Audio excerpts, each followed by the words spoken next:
really thought that you're giving me your plans early. Oh, Yeah, because and the title is more on intellectual development because we're covering it's part one and part two this week and next week. So I wasn't I thought I assumed that it's for next week. Um, oh. Yeah, we did it mm, for we basically covered the theories that we're reviewing today in that's class. wonderful. Let's do that. So you're ready Okay. and you're prepared. And I just in case, because I wasn't sure, because you sent your material this week. So I was perhaps, thinking maybe you might be ready to go today. So I'm ready for both plans. You're good. I'm always flexible with class plans. So okay, so then I'll let you go this week, and that means we have no one for next week. But I'll announce it everyone in case they want to go early and they next week is available too. Okay. All right. Thank you. We're 2 minutes past our time, so I'm just going to hit the recording button and get us started. Recording in How are you all progress. doing today? As I told you, I safely made it to South Korea, and I'm here a little bit, I don't know, maybe a little bit going through the jet lag, but I think I'm okay for the class. Um, And actually, it's my husband's birthday today, so we're gonna go celebrate tonight. It's not tonight. It's around noon, my time here. So we'll go out for a late lunch, early dinner kind of thing. But I don't plan to end early today, unless we do end early. So we're gonna be, you know, celebrating our class together, and then I'll have plans to do afterwards. All right, everybody. Wonderful to see you in our week four class content. We're going to talk about intellectual development, ethical development this week and next week. Part one this week and part two next week. And we have a wonderful discussion leaders all ready to go. Before we get started with their discussion leading, I am going to give you a reminder that um, and we're starting on the research panel, okay, presentation next week. So those of you who signed up for week five, right? A research panel, and you know who you are, and you should be ready for that. And if you, I mean, this I'm gonna make it optional, but I really would appreciate, and it would really benefit you if you send me your plans ahead of time. Okay, so that I can give you some feedback on that. The sooner the better, but I'm gonna accept it, anytime, and I'll try to get it back to you as soon as possible, to help you, do your presentation um, with your best effort and the quality. Okay. So do send me your plans at a time, and I'm going to go over my expectations about the research panel, yeah, because no one has done it yet. And I wanted to share with you my expectations and what I'll be looking for. And if you have any questions, then you can let me know. So research panel, I think that I had given you a little bit of information. Also, the syllabus has some information about that. But our expectation is for you to think about research that is not covered in our class. So basically, we're covering all the like theories, not necessarily research studies, like empirical studies here. So this is an opportunity for you to do some outside research to think about like some of the theories that are being used in practice. Okay, so let's say that you really like Perry's theories of intellectual development, which we're going to talk about today. Okay, you want to see how Perry's theory is being used, okay, in your particular area of expertise or and experience. And you do some outside research and find some very interesting finding. And you want to report back to us about what the researchers have found about how this theory is being used or not being used properly, or maybe have some significant findings as a result of that, or may not have some significant findings, which means that there might be some gap around other research that you can do with regard to the topic that um, you did research on. Okay, so give us more information about what we know of from this class discussion and what we can learn from what you found that's related to what we have talked about in our class. Does that make sense? So I want some data, some findings, some things that the researchers have done with the concept related to student development theories.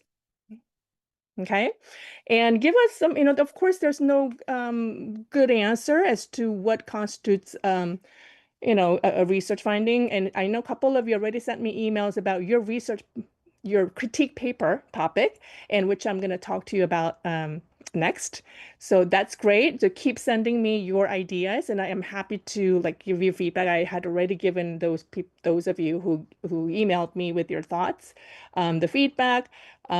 So if I just what I want to honor what you have decided to study more on.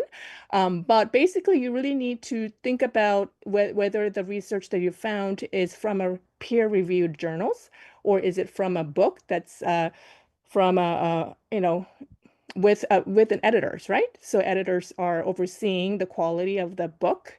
So if you're choosing a book, okay, you should have some editors who you know, who are overseeing the book. And also the peer-reviewed journals is usually, the rule of thumb when you're trying to find a good source. And also you can look for like some institutions that the researchers are from, do they have a robust, institutional record of producing, good quality research? Is it top-tiered research, institutions, if that could be one of them. And also the more recent study, the better it is.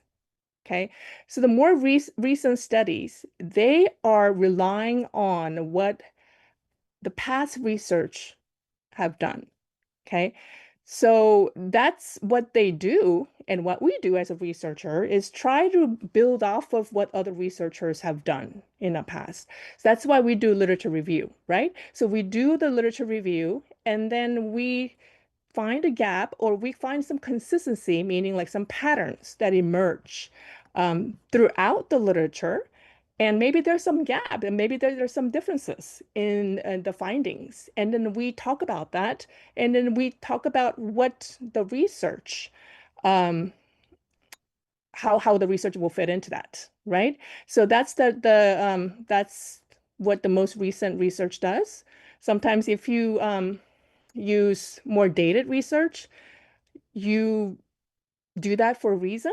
And sometimes you do that because it's really like a seminal piece. It's really, really important piece that changed the field, for example. If that's the case, then that's maybe a reason. And you talk to me and I can say, yes, this would be worth, um, for you to look into further. But otherwise, we faculty and researchers, we usually recommend that you look for a more recent study. Okay. All right, I'm gonna stop here and then take your question, America. You have your hand up. So by recent, would you say like within the last 10 years or? That's a great question. Um, I would say the last 5 years. And I think the doctoral office, we generally recommend the last 3 to 5 years as more recent study. Um, but the more recent, the better. But that's not the only criteria. Okay, so I talked about other criteria such as peer-reviewed journals and institutions and the names of, and also like you know, the the the rigor of the publication Gotcha. and all And of that. then you mentioned literature review. So should we structure it like a literature review? No, no. No? Um, Okay. y- yeah, you can as you're doing the research to find that one research that you want to talk about, either as a research panel or as your uh, research critique paper, you can maybe jot down some notes around what you found from different research, and you can use it for your literature review. Okay. of your dissertation. However, for the purpose of this class, I'm only asking you to talk about the one study that you found that you want to share with us, and talk about why you chose that research and how that's related to some of the things that we talked about in our class. And, or is there any strength as to what the researchers have found that we as researchers or practitioners would benefit from? Or is there any gap in the research? Was there any limitations in in the way that the researchers have done their studies or their findings? Or sometimes the researchers themselves, they talk about their own limitations. So you can share them with us. Okay, so the structure of your research panel is 15 minutes, 15 minutes for the first class, just giving us some information. And if you make it more interactive, I think it's better, rather than you lecturing through the study. But the 15 minutes is all yours, and then after that we'll do some questions and answers and some comments afterwards. Okay. Is that good? Everybody good so far? Those of you who are starting next week, you just let me know, if you need any additional help since you're the first group. I think you might have more questions, and you can send me your plans, your research, and I'm happy to help as needed. All right. About your critique paper. So your critique paper is similar in that you're looking for that one study that you're critiquing on, right? And last week, I promised that I am going to give you a place where you can relay your information about the topic and the source of your either the research or the piece or the book journal that you are going to critique on, right? So I asked you to relay that information to me by the next class time, week 5. So I had given you this link. If you sent me an email and you've gotten feedback from me, you don't have to do this again because I already have that information, unless you want to also put it in here just in case. But you don't have to because I already approved your choice, so you're good. Those of you who haven't yet thought about which study that you want to critique, now is your time to do some outside research and find that, one study or could be it could be a literature review too, or it could be a critique on a theory too. Any pieces, scholarly piece around a topic that's related to what we're talking about in this class, and you can critique on it. So it's just simple spreadsheet where you can just include the topic and the APA citation there. And I'll be looking through that after deadline, and I'll be giving you my okay on the same spreadsheet. So you know that you have the go ahead. Okay. Or if you, and I think one of you had also told me that if you change your mind, you're more than welcome to change your mind after week 5 and you found another one that you want to critique instead of the original one that you found. You're more than welcome to do that. I think it was you, America, right? So you sent me that email, and I'm gonna say yes, of course. Okay. This is just for me to get some, rough idea on where you're at with your choice of topic and your citation. But if you find something else and you wanted to run it by me, feel free to send me email. I'm happy to take a look at it even after the deadline, okay? And give you my okay, because, once you have a topic and you have an idea, it's, writing paper is, I think you can do it in just a few days or less, depending on how fast you write, right? Okay. Question? And about the paper, if you plan to use AI, please disclose how you used it. Okay, I think that's what the syllabus says. I don't discourage you from using AI. However, it's really easy for me to tell that you've AI wrote it, or either you wrote it and got some help from AI in terms of like grammar or clarity. That's fine. You can bounce off ideas with AI. That's okay. However, I would like you to really think about the contributions of the theories or the research that you chose, and then if you got help from AI, that's okay, but you just disclose it properly. Okay. All right. Any other questions? If not, then we're gonna move on.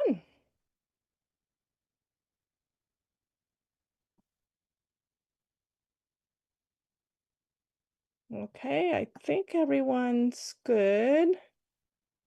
And just so we know, remind me who's doing the research panel next week? Who signed up for week 5 research panel? I can go look it up, but if you have it in front of you. I think it's our group again. Oh, it's your group again. Uh-huh. Is that It's okay? gonna be, Is that okay? I mean, I Big mean, group. Are we in the only consensus here? You're doing the discussion leader this week and you're doing the research panel next week. Is that okay? Or you want to change your date? I think just on behalf of the group, I want, and group, you can chime in. I feel like if we weren't supposed to originally present today. So I feel like, can we perhaps not present on our research panel? Can we do it maybe like the following week?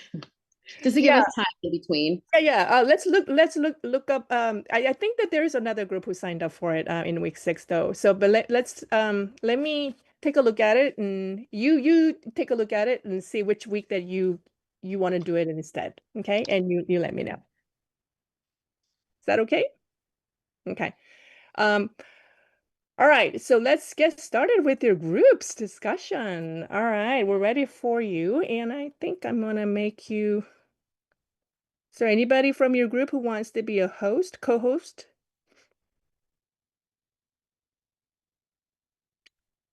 Just so that, Anthony, were you gonna share, or do you want like the visual? Yes, let me pull it up real quick. Let me get my computer up. I got like 9,000 screens open. Okay. okay, All Anthony, right, I I just have the made you a visual up. co-host just in case. All right. Okay. Let's rock and roll. Okay.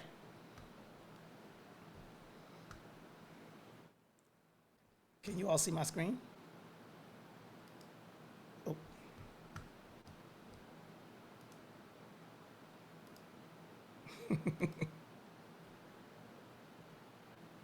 give me a second here.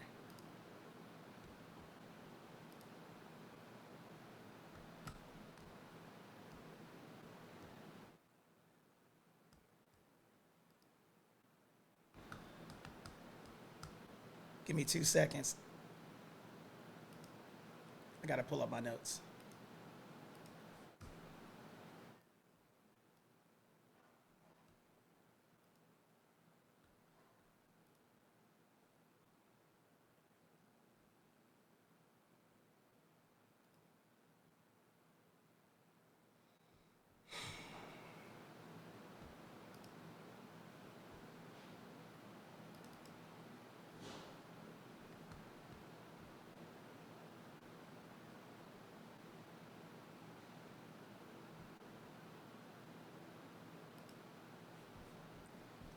I'm sorry, y'all. Just give me a second here. I'm trying to pull up my notes and the Zoom. So let me stop sharing real quick and then I'll get started. I wasn't prepared to share my screen. I thought it was going to be pulled up. Just give me 1 second here.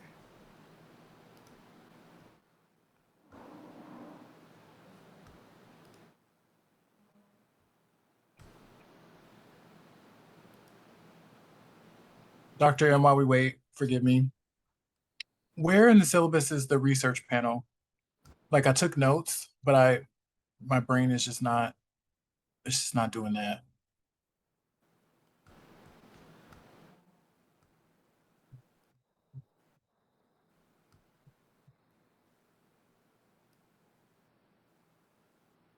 Oh wait, no, I think I found it. At the bottom Okay, of Lash, page just kidding, I 5. found it. On page 5 of the syllabus. Yes, that's great.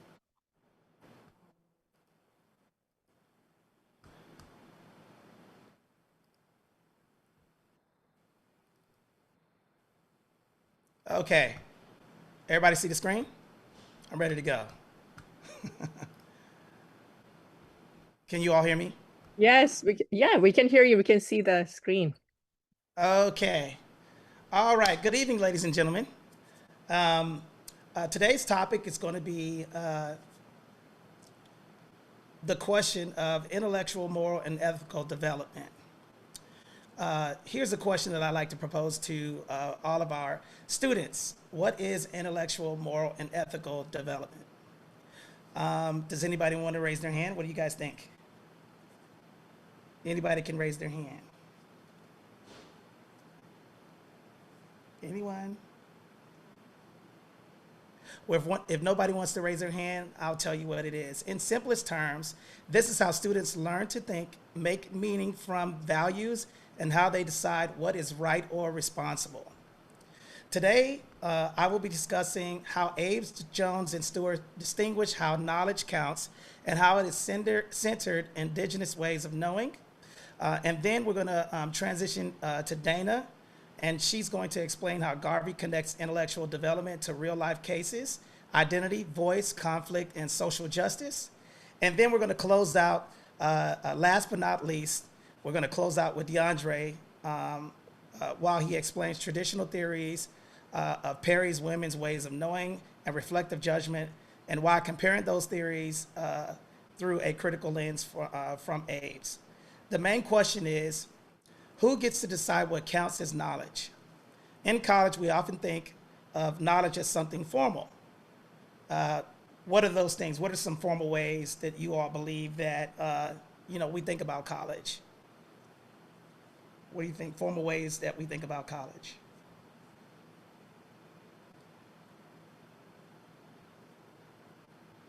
Written test, cited, published, or approved institutions, things of that nature. While we think about that, Aves, Jones, and Stewart challenged that idea. They argue that students bring knowledge with them before they even go to class. Here's an example. I was raised in Southwest Atlanta, so how I was raised shaped how I view school. We're going to learn how we think about knowledge from family, culture, community, faith, lived experiences, survival, history, ancestors, and responsibility to others. Waterman and Bazemore James centered indigenous ways of knowing by challenging the idea that knowledge only counts when it is written, tested, or approved by Western academic institutions. Why is this important? Well, it's important because traditional intellectual development theories often focus on students becoming more independent or more complex in their thinking. This always reminds us that development is not always just about independence. Sometimes development is about connecting community responsibility and honoring where people come from. So the big teaching point is students do not come to college empty-handed. They already carry wisdom. So that means that education has to be like a toolbox, multiple tools in order for learning to occur.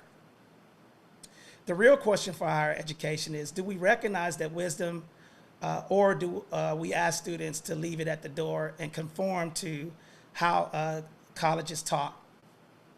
This connects to intellectual, moral, and ethical development because it challenges us to think about what we value as knowledge and what responsibility educators have to honor different ways of knowing.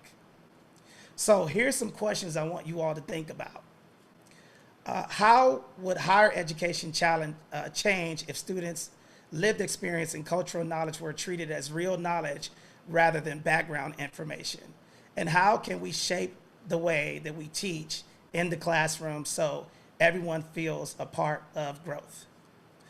So now that we've talked about the first portion, I'm going to transition it over to Dana, and she's going to discuss how college how would college change if it was treated by lived experiences from cultural and real knowledge, not just background information.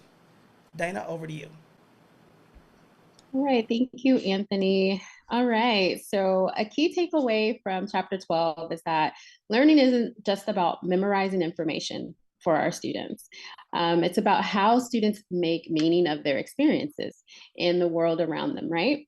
If we treated students' lived experiences and cultural knowledge as real knowledge, we'd have to rethink whose voices are centered in higher education and whose perspectives are considered valuable.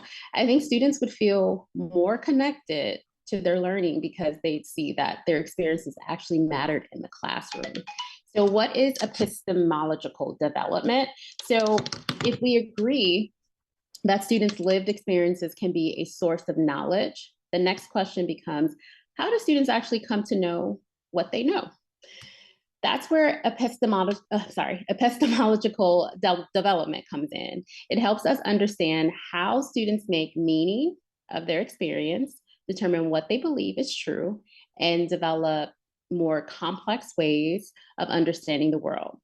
So that means how students determine what is true or valid knowledge, and intellectual growth involves questioning assumptions and developing more complex ways of understanding the world. With that, knowledge is not natural. So chapter 12 challenges the assumption that knowledge is completely objective or neutral. What we learn in schools, or what we learned in schools and universities, is often shaped by historical systems of power and privilege. Traditional higher education has largely centered Western white male perspectives, while other ways of knowing have received less recognition. Power, privilege, and oppression influence whose voices are heard, whose research is valued, and whose experiences are included in curriculum. Students' lived experiences, cultural backgrounds, and identities can also be important sources of knowledge and meaning making.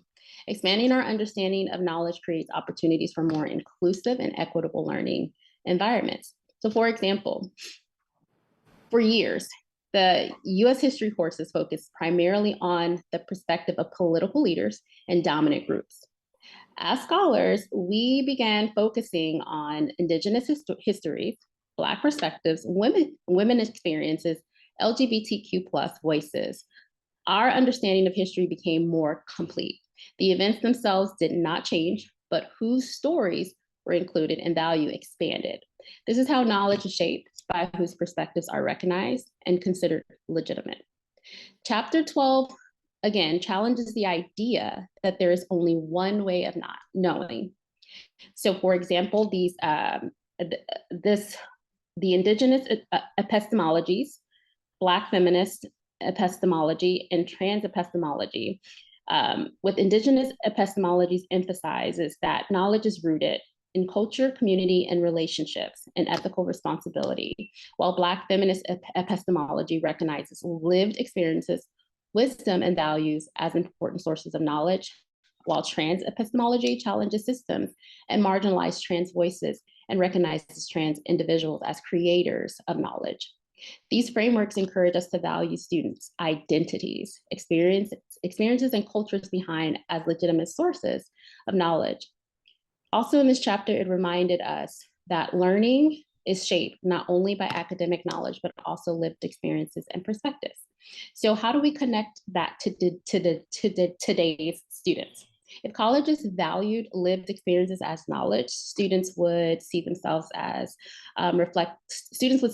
reflected in learning. More voices would be included in curriculum and discussions. Identity development would be recognized as part of intellectual development.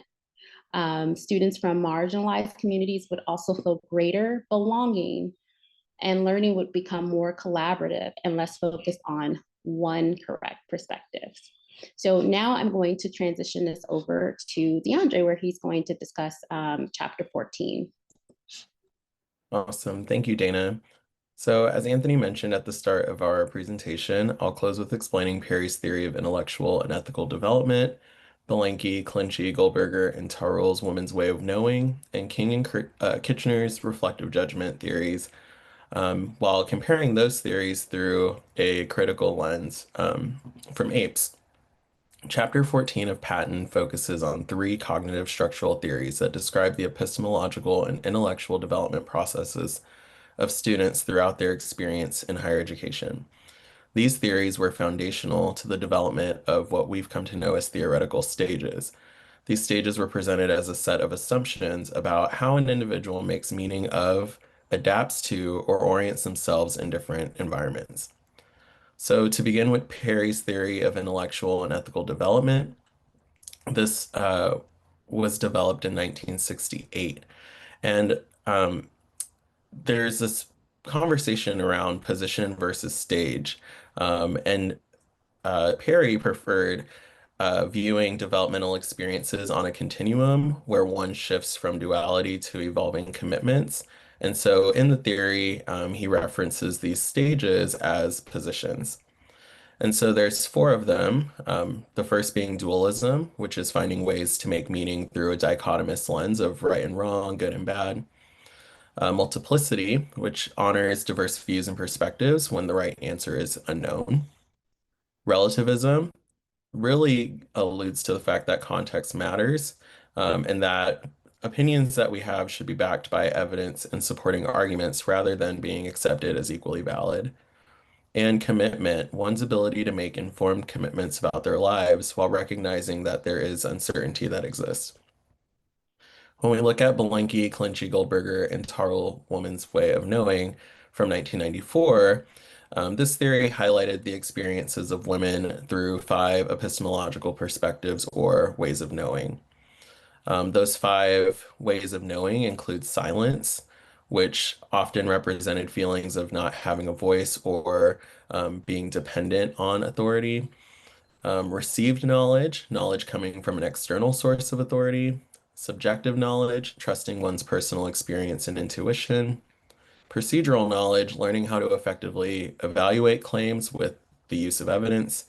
And constructed knowledge, which is building knowledge that is actively constructed through lived experiences, dialogues, and evidence. For King and Kitchener's reflective judgment model, which was also from 1994, this theory looked at how people navigate and address complex problems that may not always have clear or certain answers through the use of 7 stages, which were grouped into 3 levels of pre-reflective thinking, representing stages 1 and 3, where there's little recognition of uncertainty. A quasi-reflective thinking, which represents stages 4 and 5, where there's a recognition that uncertainty exists, and that this level of thinking can be viewed as subjective. Sometimes it can also be a matter of prioritizing competing claims and evaluating them, which often feels difficult. And then reflective thinking, stages 6 and 7. So knowing, there was a quote on page 328 that knowledge is actively constructed and claims of knowledge must be viewed in relation to the context in which they were generated. So I thought that summarized those stages pretty well. So how does this connect to Abe's, Jones, and Stewart? Abe's, Jones, and Stewart argue that we have to look beyond how an individual thinks, and we need to account for the systemic factors, experiences, and environments that inform a student's epistemological and intellectual development. Perry, Belenky, King, and Kitchener didn't necessarily account for intersectionality of identities in their work, which is a common critique. And the populations in these prior studies described earlier were centered around the experiences of predominantly white and male identifying students, and yet the findings were deemed universal. So with that overview, I'm going to turn it back over to Anthony, who will introduce our engagement activity. Outstanding. Thank you, DeAndre. So now, if you look at the middle of our slide, you will see that here's the shared theme. Knowledge is shaped by power, lived experiences matter, identity influences learning, and higher education must be broadened with knowledge is valued. So now what we're going to do is we're going to break you guys out into some breakout sessions, and then we have a couple of questions regarding who gets to decide what counts as knowledge. So, Professor, I'm going to need a little help with the breakout sessions. If you can, we need 3 of them. I'm going to take group number 1. DeAndre is going to take group number 3, and Dana's going to take group number 2. And then we're going to do a breakout session for 8 minutes, okay? And we have some questions for you that we're going to do. So we could do that. Okay, I know how to do the I breakout just session. I just created 3 rooms with one of you in each of the 3. So that's what you wanted, right? Okay, Yes, I'm gonna make please. sure that okay, there you go. Open.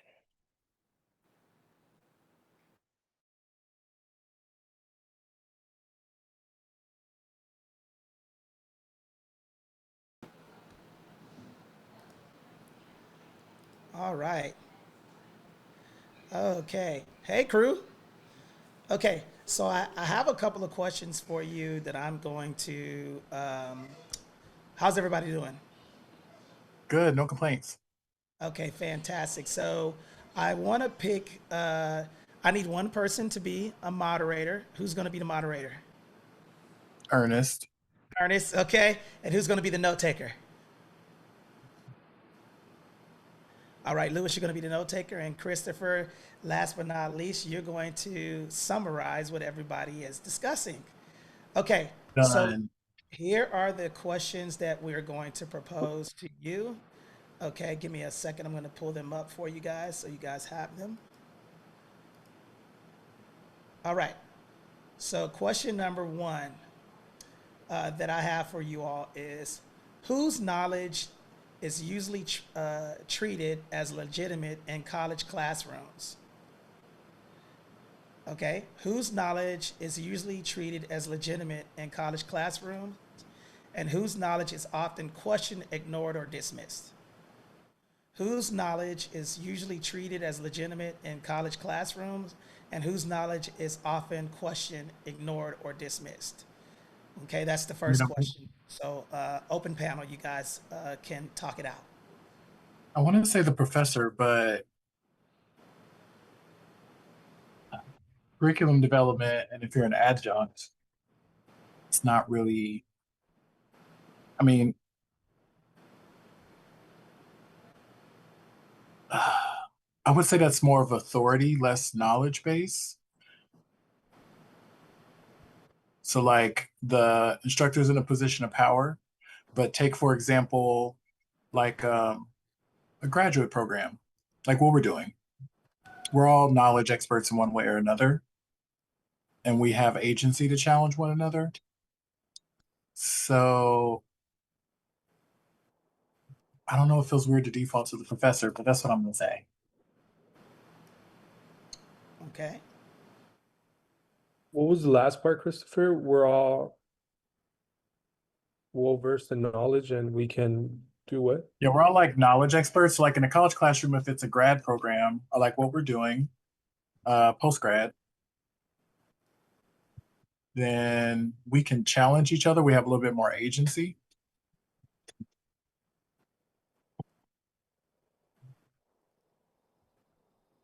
Okay, got that. Okay. Why do you think you have more agency? Okay, as a graduate student. This is this is really interesting. Sorry for interrupting, but hopefully this is productive. Yeah.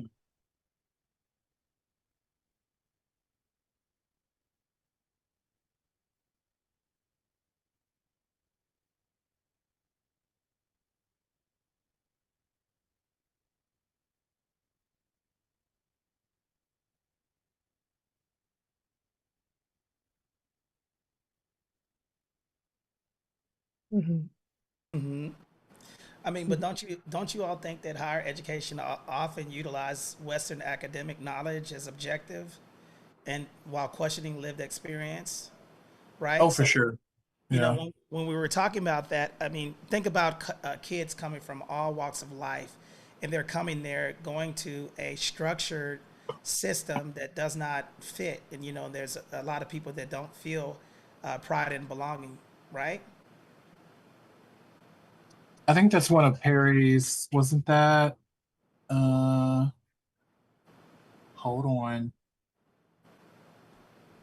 For those in the classroom who are in, what stage did he call it? Starts with an R. Relativism. Say the word. I can't pronounce it. It's my southern accent. Relate. Relativism. Mhm. Yeah, Relativism. where they I don't want to say they don't think for themselves, but they accept what the authority figure tells them, which I don't know if that's a Western perspective because I've taken classes in East Asia and it was very much like what the professor said when. Like, you're not asking any questions and you're there to learn to pass that test, whatever the test is that they live and die by. Versus like a Western classroom, we are teaching them allegedly to be free thinkers, allegedly, reportedly, by the type of assessments that we give, because we ask for reflection.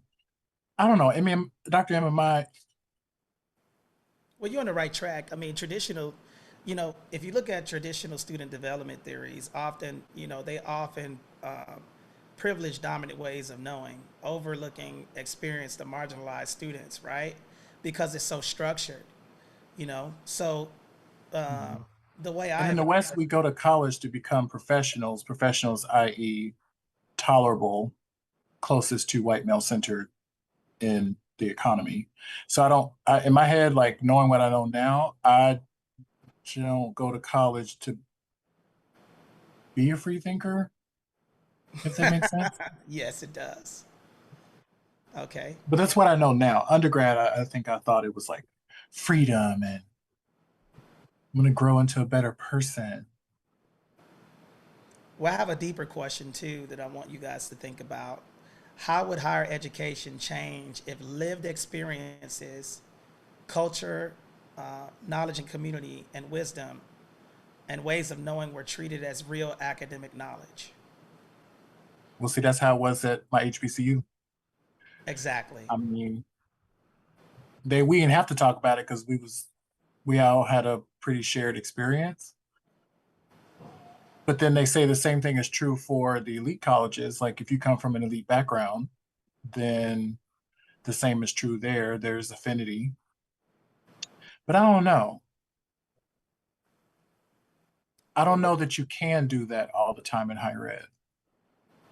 Let me ask that question again so you guys know to make sure you're taking copious notes. So the second question that we propose is how would higher education change if lived experience, culture, cultural knowledge, community wisdom became valued in as real academic knowledge? So imagine going to a PWI and you're not, or going to a HBCU and you're not, you know, you don't come from that culture.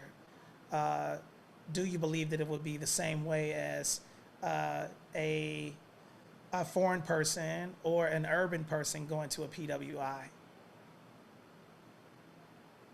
I don't think so. But you know what's coming to mind? Theology schools. Theology, is that what you call it? Parochial colleges, where, hold on, there's a through line there. Wait a minute. Uh, where culture and values are shared, which is why you're going to that type of school, not seminary, Bible college, I don't know, something like that, where you have shared ideas and experiences and beliefs, and it is your academic study. So like there are examples of it in higher ed. We don't think of that as traditional higher ed, but there's certainly, like if you take a philosophy program versus a business program, I don't know, Ernest, that might be too macro.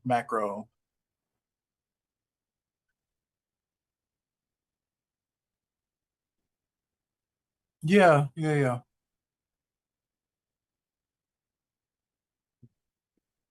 like BYU situation.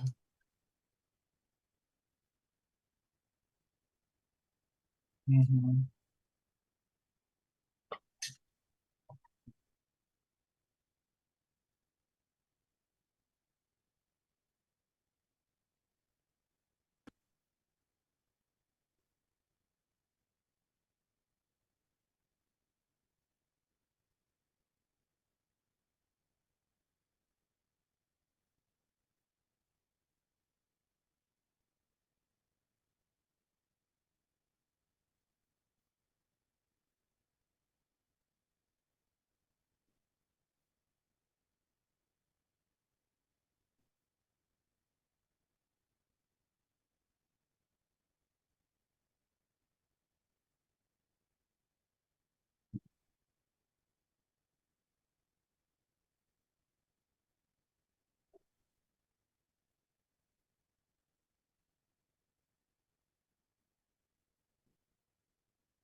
Wait, who's the person supposed to share out? Is that Yes. Ernest? So, okay, yes, you have your notes. We I got thought it 20 was seconds. Luis. Yeah, Okay. I've been taking notes this whole time. Yeah. So just when we get back in 21 seconds, just be prepared. I'm gonna go directly to you. I'll go to you first, okay, and then I'll pass it on to the other groups. So just be No, prepared. go to Luis. No, I got you guys. Okay. So Luis be knowing. you got it. Yeah. Good questions, Anthony. Thank you for this.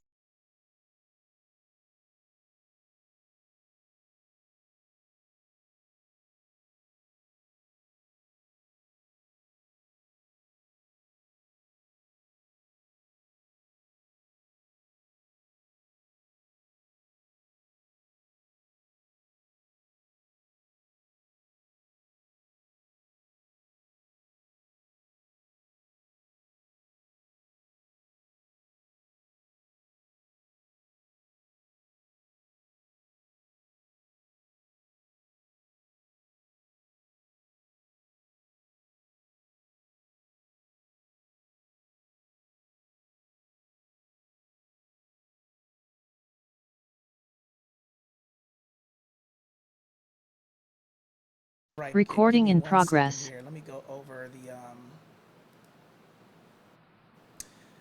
So the questions that he's going to summarize is whose knowledge is usually treated as legitimate in college classrooms and whose knowledge is often questioned or ignored or dismissed. Go ahead, Louise. Yeah, so as Anthony mentioned, right, the question whose knowledge is usually treated as legitimate in classrooms.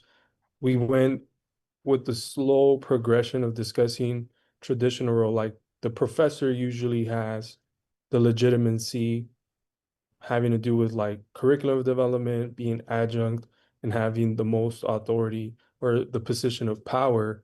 Then we kind of went in deeper context of us being knowledge experts, being part of this program, for example, and following Western ideology, where we can challenge each other and have agency for the way we express our ideas. The professor came into our group and asked, why do we think that we have more agency? And obviously, some of our group mates mentioned that us having a background in administrative side and discussing intersectionality, race, gender, and class, most of us come with our own funds of knowledge from our own walks of life and our own experiences. And kind of how Anthony was kind of challenging us, like, is that considered something that can be valued in official knowledge that can be placed in the academic system or in higher education?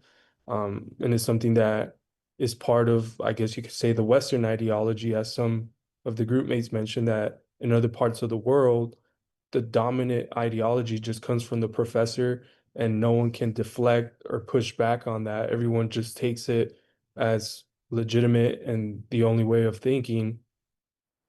Most of us come from traditional development, but as we all come from different walks of life, we learn in different manners. I didn't get to share, I was a note taker, but I would say, some people legitimize our own value, as people say, some of us are book smart, some of us are street smart, and we learn from outside avenues that doesn't tend to come from a professor. You can learn from your own mistakes, you can learn from mistakes of others, you can learn from people that have wisdom and that have gone through experiences that are not particularly in education per se. And I don't know if some of my classmates want to like correct me or give their own ideas. I know Ernest, Christopher were in the group as well. No, that was actually pretty good. That was a pretty good summary. I think the central question is not simply what knowledge is taught, but who gets to decide what counts as knowledge in the first place. And that's according to Abe's 2019. Great job, Group 1. We're going to go over to Dana's group. Oh, Dana? before group 2, I overheard a very interesting point from your group, Anthony, that I wanted to bring it up. I believe it was you, Christopher, right? You talked about how the knowledge, Wait a minute, what I do? yeah, knowledge is cultural too, like your experiences of working with students coming from East Asia, for example. Oh, yes. That's right versus Western. I mean, I don't want to lump all Western into one bucket, but for the purpose of our discussion, right? So could you elaborate on that a little bit, and we can perhaps talk about that? Yeah, so I took a few classes at a global campus in East Asia, in Sichuan, and in somewhere in India. I cannot remember the town name. And I was introduced as a professor, and immediately my positionality changed to the student. I realized that all of a sudden everything I said was law. And so as a Westerner, we could be funny, we could be sarcastic, there's black sarcasm. Like I'm just trying to get to know them, not realizing that what I'm saying is law. And so when they came to our campus in San Francisco, they didn't quite they struggled with the contributions of their peers and how the peers was kind of willing to accept and not accept certain knowledge and ideas from the professor, and they thought that it was immensely disrespectful. And we had this whole conversation about it. But that ties to, I think it's Perry's theory on reflectivism. But what's the word? Relativism. Yeah. Yeah, that one. Mhm. And it took them a couple of years. They always felt like, it was the wrong thing to do. But I found that observation interesting and came to mind with Anthony's questions. I think what you're referring to is also like more of a dualism from Perry's, meaning that, so Yes. let me ask this question to everybody. Why is Perry calling dualism a dualism? Why is it dual and not singular or not multiple? What constitutes dualism? Well, it's viewed as a like as a um like a one or the other, like a very dichotomous sort of approach. Yeah, it's a pretty obvious, right? So, and thank you, Deandra, for it. Right or wrong, the knowledge is right or wrong. And just what Christopher is alluding to is the notion that these students are, treating knowledge as if it is a knowledge that is being passed down from, people who possess this knowledge, right? And we are the students, like are more of empty vessels and who are receiving the knowledge. And I'm not saying that it's all like East Asian culture and it is cultural because it is sometimes, teachers are, and especially professors are regarded as authoritative figures in those culture and often perceived as having those knowledge and that needs to be passed down, okay, to students. While in the Western, and one of you, Ernest, you put the social cultural theory in a chat, right? And how social cultural theory is in practice, and it's been in practice for a long time. Now, knowing what I know about East Asian culture and educational system here, that's why I'm here. I'm doing a partnership with in college here in South Korea. And it's changing. Okay, it's changing so that the students are questioning and they're challenging and they're bringing their experiences and they're co-constructing the knowledge with the professors more so than before. However, there has been a lot more learning theories that have been applied in a Western culture because that research has been influencing the educational systems and teaching pedagogies compared to like Eastern settings and more cultural of like teachers and parents and elders and having more authorities. And that has also like, been like an influential thing like in the educational systems too. So all we're trying to say is these knowledge construction as well as what knowledge counts and who's these people who decide what knowledge counts. It's also cultural too. Okay, so Christopher is bringing that valuable insight into our discussion. Thank you. Dualistic thoughts sometimes, right? And one anecdotal experience that I wanted to share with you, I also teach in TESOL program. I have a lot of international students in our USC TESOL programs from China. And 10 years ago, it was actually 17 years ago, but up until 10 years ago, I have gotten a lot of complaints, okay, from my students, master's level students. They're saying, I want you to teach us. I don't want any of the group work. Okay. I don't want my peers to teach me, and it was the main complaint for the program. So, and then they're saying that I have spent, thousands of money to be here, but to be a USC student. And here I am learning, knowledge from my peers. And this is not fair. And was not like the one student, it was the group of students who raised that concern. And it's very and then we did our part as a faculty of, teacher educators ourselves, and we explained to our students what benefit they would get by working in groups and so on and so forth. However, now, like, 10 years later, things are very different. They're, first of all, they're really looking forward to learning that way. And they have a reflection at the end saying that they want to teach using these strategies and they're learning a lot more and they're remembering a lot more from this. And also they're being challenged to challenge each other's thoughts in a way that's very respectful. So they're not just learning about the knowledge content itself, but how they think. So I think that it's really a big stride. However, that we're all influencing each other in Eastern and Western and all of the, different educational systems. So things are changing. It's never immutable. Okay. All right. Thank you. Let's move on to group number 2, Dana's group, right? It'll be DeAndre's group. Oh, the Andres group. Yes. Okay, so our group asked the question of which of the traditional cognitive structural theories resonates most with your own learning experience and why.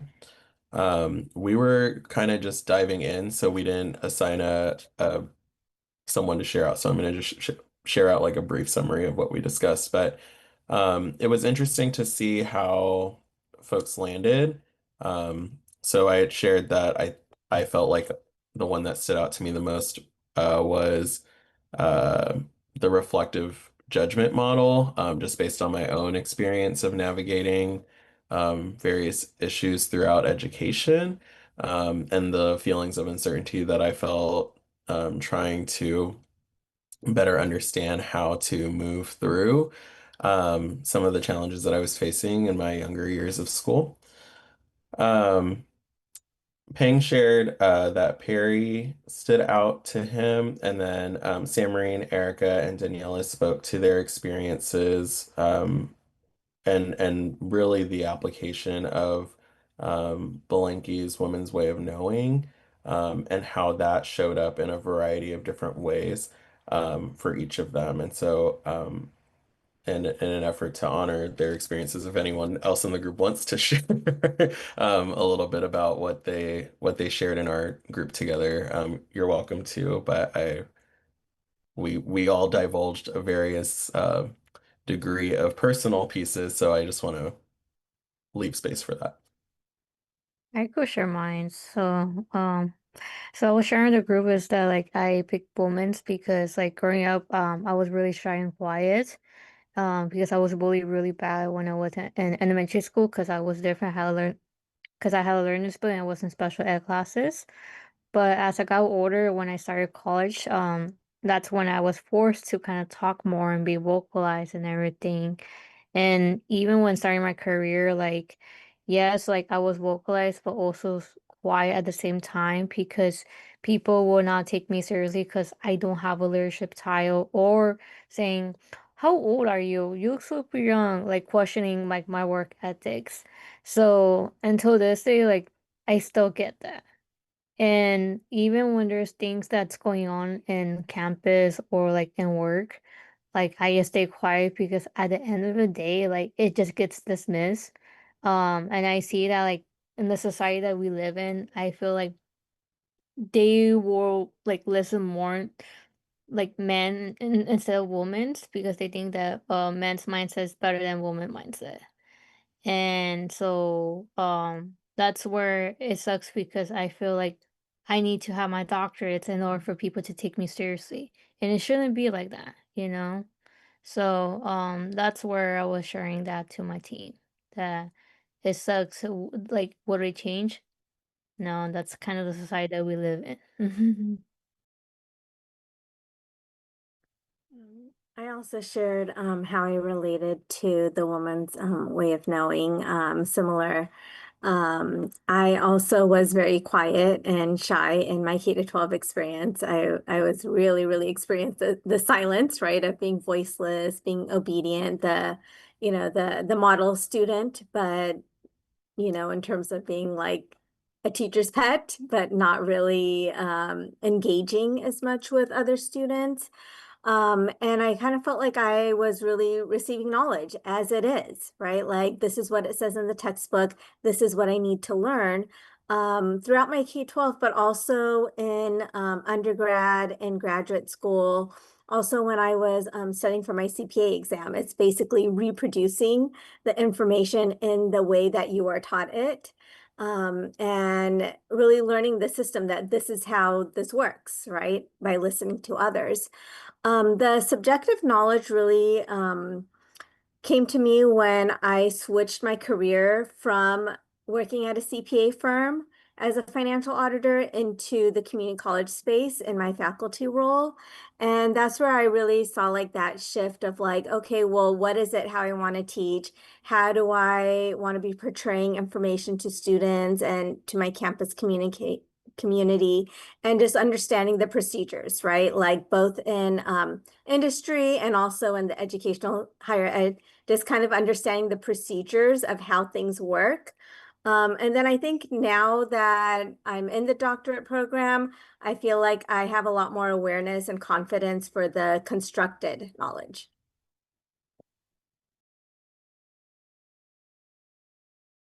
Thank you. In an effort to honor time, I'm gonna pass it to Dana for the last group to share any feedback they have. Yeah, so my group, and pardon me, we were placed in the third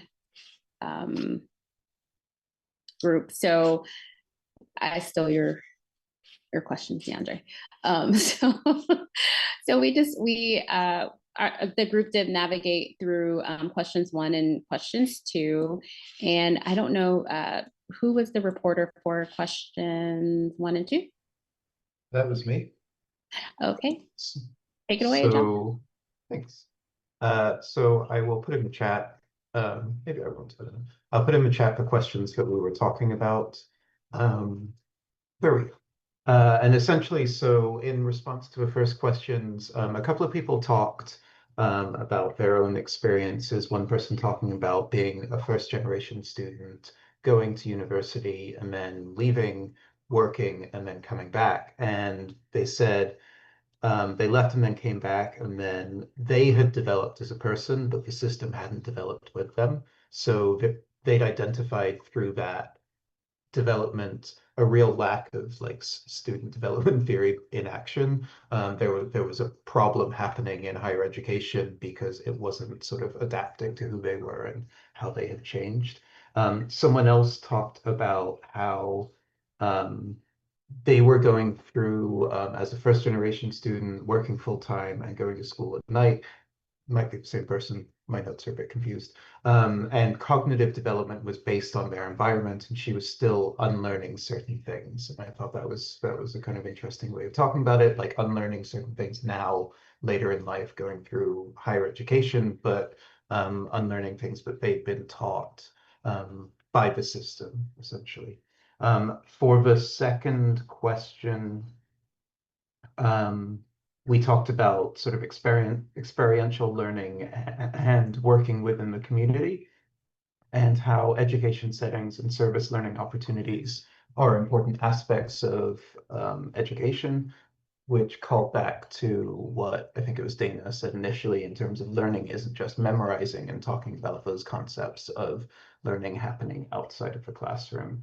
I think the only other part that I had highlighted in my notes was this concept that someone was talking about how they'd approached the education system and experiences outside of the classroom, and talking about community always being part of their educational as well as developmental journey, and sort of seeing themselves sort of work through and develop through their community rather than necessarily through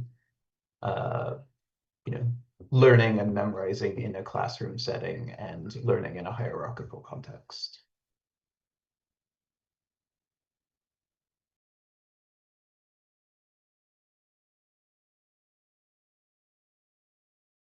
You're on mute, Dana.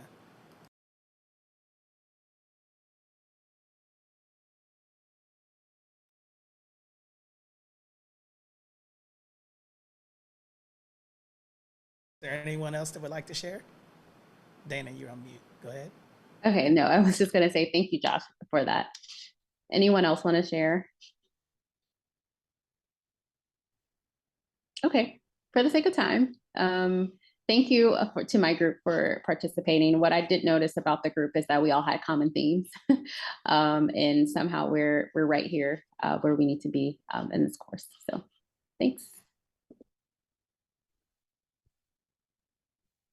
Okay, that ends your discussion meeting part. Okay, all right, let's give them a big round of applause. Thank you for was different from last week, but still very, very insightful discussion. And thank you for leading, such insightful discussion leaders.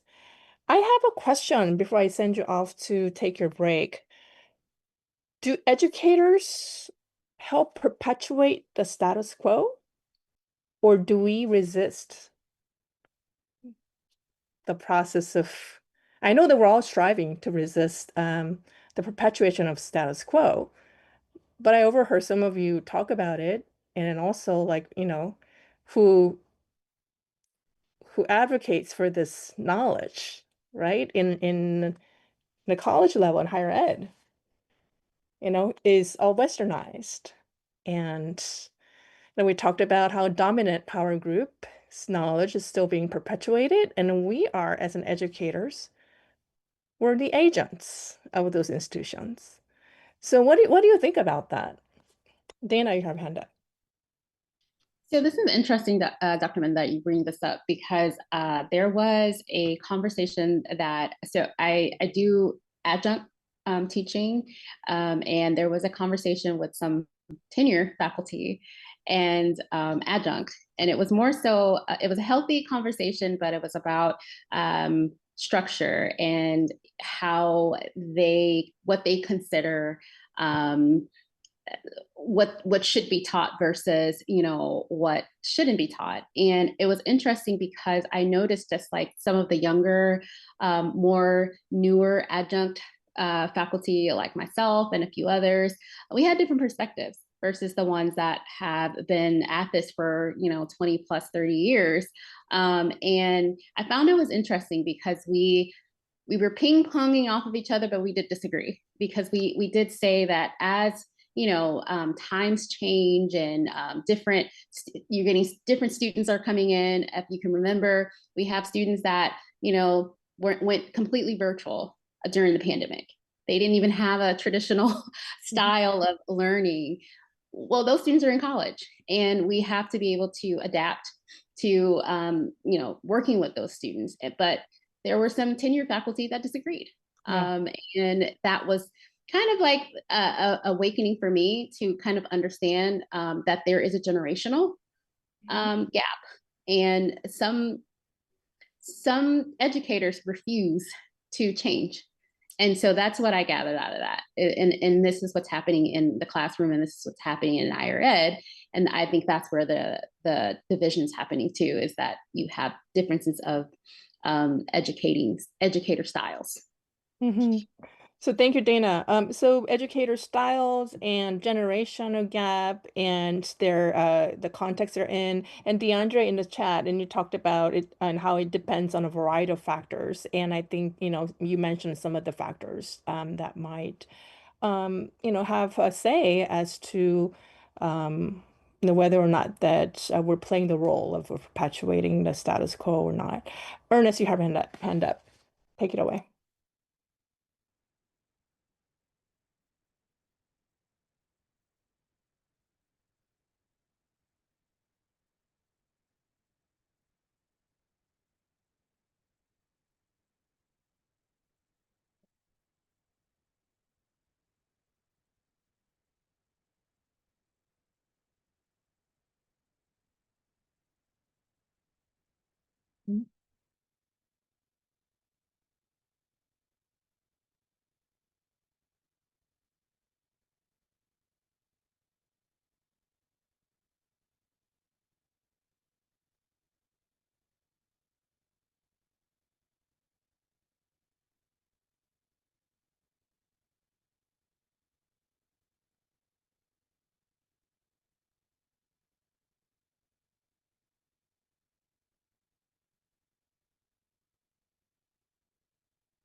Mhm.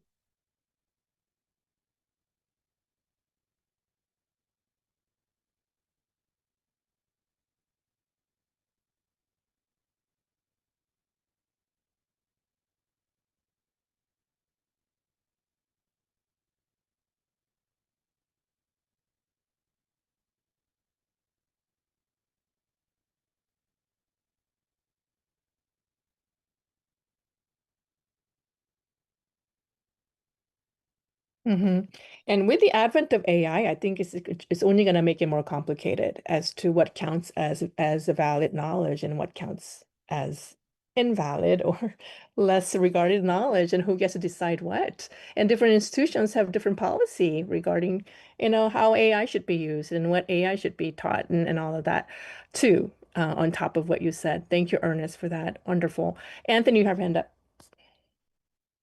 When you asked that question, the first thing that I thought about was, you know, formal, you know, the status quo to me is just going with educators teaching what to think versus how they think, right? So I kind of feel like, there's a, when you have that system, students might be afraid to challenge flawed education because of fear of reprimand in what grade they get on their papers and everything else. So I think it's kind of a slippery slope because it could go both ways, right? And I think that if you're going to be teaching, you should be an evergreen student as well as an educator, because that's where the true learning goes. When you stop, learning new things, I don't think that you should be in education, because education changes. It's fluid, right? So you know, educators, either preserve it or equip students to challenge it for change. I agree. And Anthony, DeAndre, Samreen, and all of you had said it's both. And I agree with you. And we need to recognize that educators can play both roles, and sometimes without us realizing it, right? So I think in order to empower us as an educators to be the educators for change, I think that it's important for us to recognize how we can disrupt the system as an educators, rather than, if we don't do that, I think because we're educated in such a way and we're socialized such a way, I think we're going to be easily become agents to perpetuate the status quo. Okay. All right, let's take a break. 10 minutes, everyone. Yang. Yang. Oh, yes. Hi. Hi. Check your direct messages. We're group mates for week 9, and Oh, yeah. I sent you my number. Oh, great. Did you? Okay. Do we have like 3 members in our group, I think? Yes, it's me, you, and Erica. I think our discussion panel and the research panel is at the same week. It's both week Yes, 9. It's both Dr. week 9. Min, we have research panel and the discussion lead for week 9. Do you want us to just do it back to back? She probably. Dr. Min.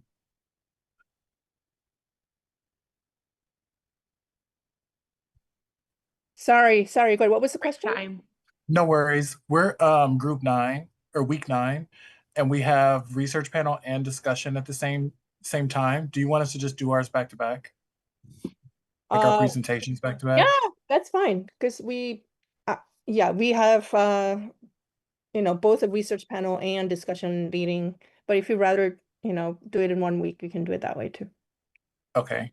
Or we could move weeks. We didn't mean to do, I don't think we realized we were Yeah, I doing mean, both. if there's an extra week where we can sign up and then you are flexible and you can do, I prefer that you do it in different weeks. That way, we can hear from different perspectives. Okay. But I'm not saying that you have to do it. If you want to do it that way, I'm all for it too. It's up to you. Perfect. Thank you. Chris, Yang, if you can, you said just to just text drop me. a message, right? Okay. Where's your Yeah. number? Did you see in the messages? Here, I'll send it to you again. Okay.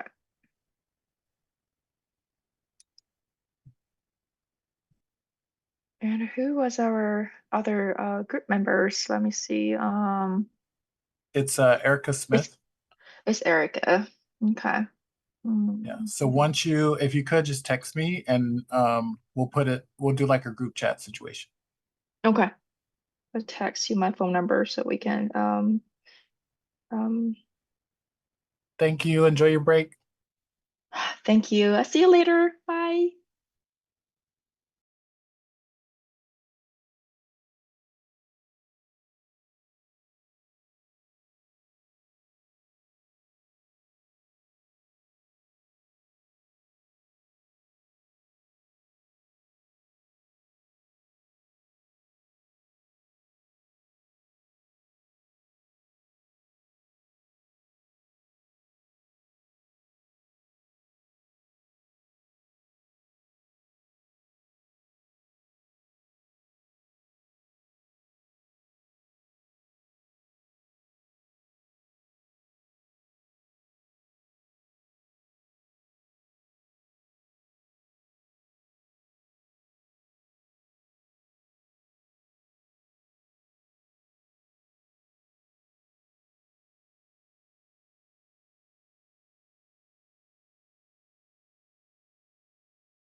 All right, welcome back, everybody.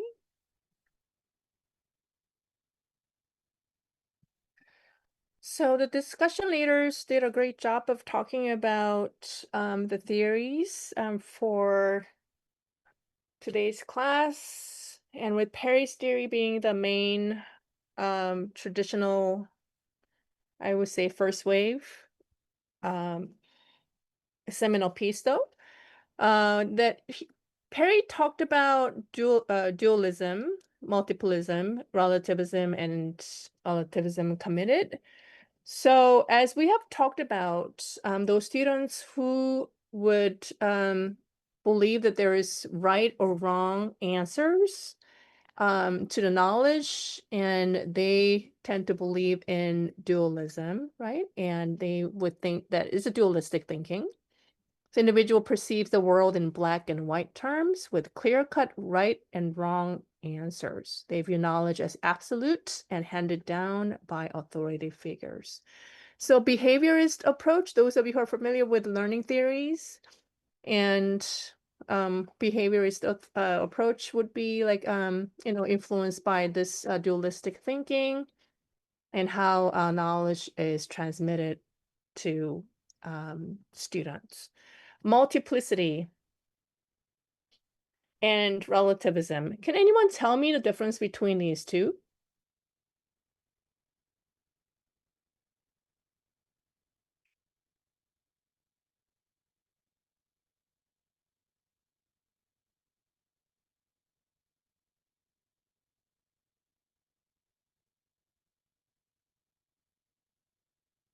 So how is multiplicity different from relativism?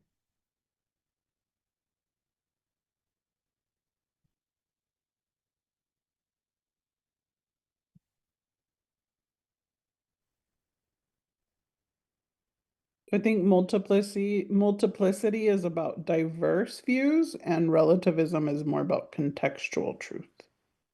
Right. So more diverse views. Now the people or students in higher ed, they start to believe that there's more than right or wrong answers or knowledge to that. Samreen, go ahead. Take it away, please. So with multiplicity, I think a little bit more of like the awareness occurs. And with relativism, you're developing your own view or your own awareness from your experiences and viewpoints. Mm-hmm. So yeah, multiplicity, and it's like you begin to realize that there are diverse array of opinions that can be valid, right? And however that you don't make a call as to which ones that you are committed to yet, but you're ready to accept the fact that there are multiple different opinions or knowledge sources out there, right? Relativism, on the other hand, and it's recognizing the context. It's contextual and it's dependent on situational factors. They begin to develop their own systems of values and decision-making processes. Now, the most importantly, what will be the difference between relativism and commitment, or commitment in relativism? Relativism.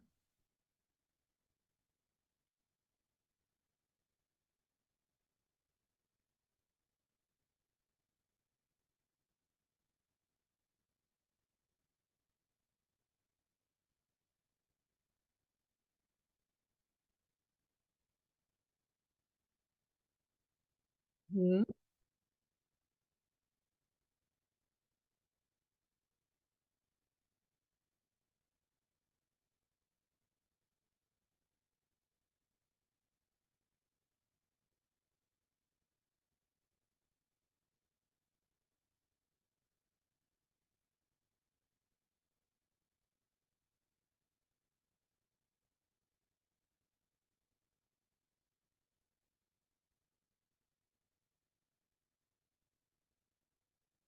Thank you. So you're trying to apply the ideas and try to see if that really is applicable, right? And sometimes you will be using your own experiences. Sometimes you'll be using, like if since you're in college, you'll be learning more about different research findings, for example, or conceptual underpinnings, right? And you are trying to see if that really applies to your case or, the real world tasks, right? So you're making a commitment to, you recognize the diversity of different, knowledge base, but still that you are making a commitment as to which one that you want to, really, advocate. Okay, that's one of the things that you want to do. Okay. On the other hand, like in multiplicity, it's just you're just kind of trying to, understand like different sources of knowledge, and yet you're not really making a choice as to which one that you really believe in. And relativism two, that you understand contextual evidence, but then commitment to relativism is really when you yourself comes in, okay, when you're trying to like make a decision as to like what you believe in. And of course, you can go back to any stage, and you can make a recommitment. And sometimes you retreat according to the reading, and that means returning to simplistic thinking because you're overwhelmed. Okay, you're overwhelmed because too much information. You retreat and say, "Oh, I'm just gonna, think simply, like a simple way of thinking is the best way of thinking." Then you retreat to that thought, and escape, avoiding responsibility. Sometimes you would be escaping, okay, and because you want to avoid having too much responsibility. And sometimes you delay the growth. You stay in one stage for a long time, um, because of multiple obstacles you have in front of you. So let me ask you this question. As an educator, how would you facilitate students' growth? So we all know that students, when they make a commitment, after valuing everyone's diverse perspectives, and they're flexible as to if they want to recommit based on the information, evidence, and context and their anecdotal experiences that they get. And if they have that development, and I think that's really beneficial on the part of the students. And as an educator, how do we facilitate the growth? Josh, you have your hand up. I mean, I think part of it is kind of what you were talking about earlier with students benefiting from an understanding discussion and learning from each other, because that way you get to hear a multiplicity of views, you get to hear the shades of gray, and you get to understand that there is not one, or that life isn't a binary, and that the concepts that you're learning aren't binary. And I think it's really hard to do that in a traditional top-down educational setting when you're really just learning a thing in a certain way. So in other words, maybe like you as an educator, you would be exposing students to the space where everybody can, contribute, anybody can contribute their own perspective, as long as they have, I don't know, you can set some ground rule as to if you have evidence, you can bring in evidence, or you can use some examples when you make an argument so that they can all listen. And value each other's opinions, and you can maybe agree or disagree based on what they bring in. So if you, as an educator, create and co-create that space for the students to be able to do that, and that could help, facilitate the growth. Thank you. What else?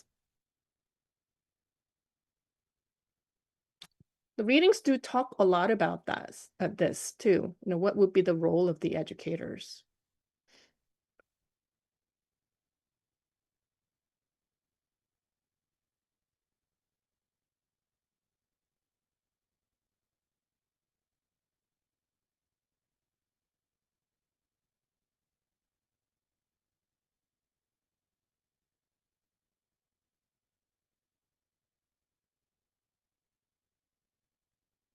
Anybody? What would be a good thing for us to do as a faculty, staff, administrators? Anthony says, treat students as thinkers, not just containers for answers, curiosity over compliance. Yes. So maybe like create a space where students can reflect on their own learning. So they can be the, the drivers themselves too. Thank you. So let's go ahead and talk. Let me introduce you some of the things that are useful. Okay, so establishing a supportive environment. Educators create a safe and inclusive space where students feel empowered to explore ethical dilemmas and express their perspectives openly. We talked about that already, thanks to Josh. And okay, fostering intellectual curiosity, something that Anthony just talked about, right? Educators encourage students to ask questions, think critically, and engage in active dialogue, guiding them to develop a deeper understanding of ethical frameworks. Modeling ethical reasoning, educators demonstrate and model ethical decision-making processes. So you need to have a good role models and examples, right? Presented to the students and observe and learn from their thought processes. Providing scaffolding, right? Educators offer appropriate levels of guidance and support. I think it was you, Ernest, you talked about social cultural theory in the chat, right? Social cultural theory is all about giving scaffolding to students, which means in the right level where students can improve, right? Within the zone of proximal development. So providing scaffolding, educators offer appropriate levels of guidance and support, not too hard, not too easy, allowing students to take more responsibility for their own ethical development as they progress through the stages.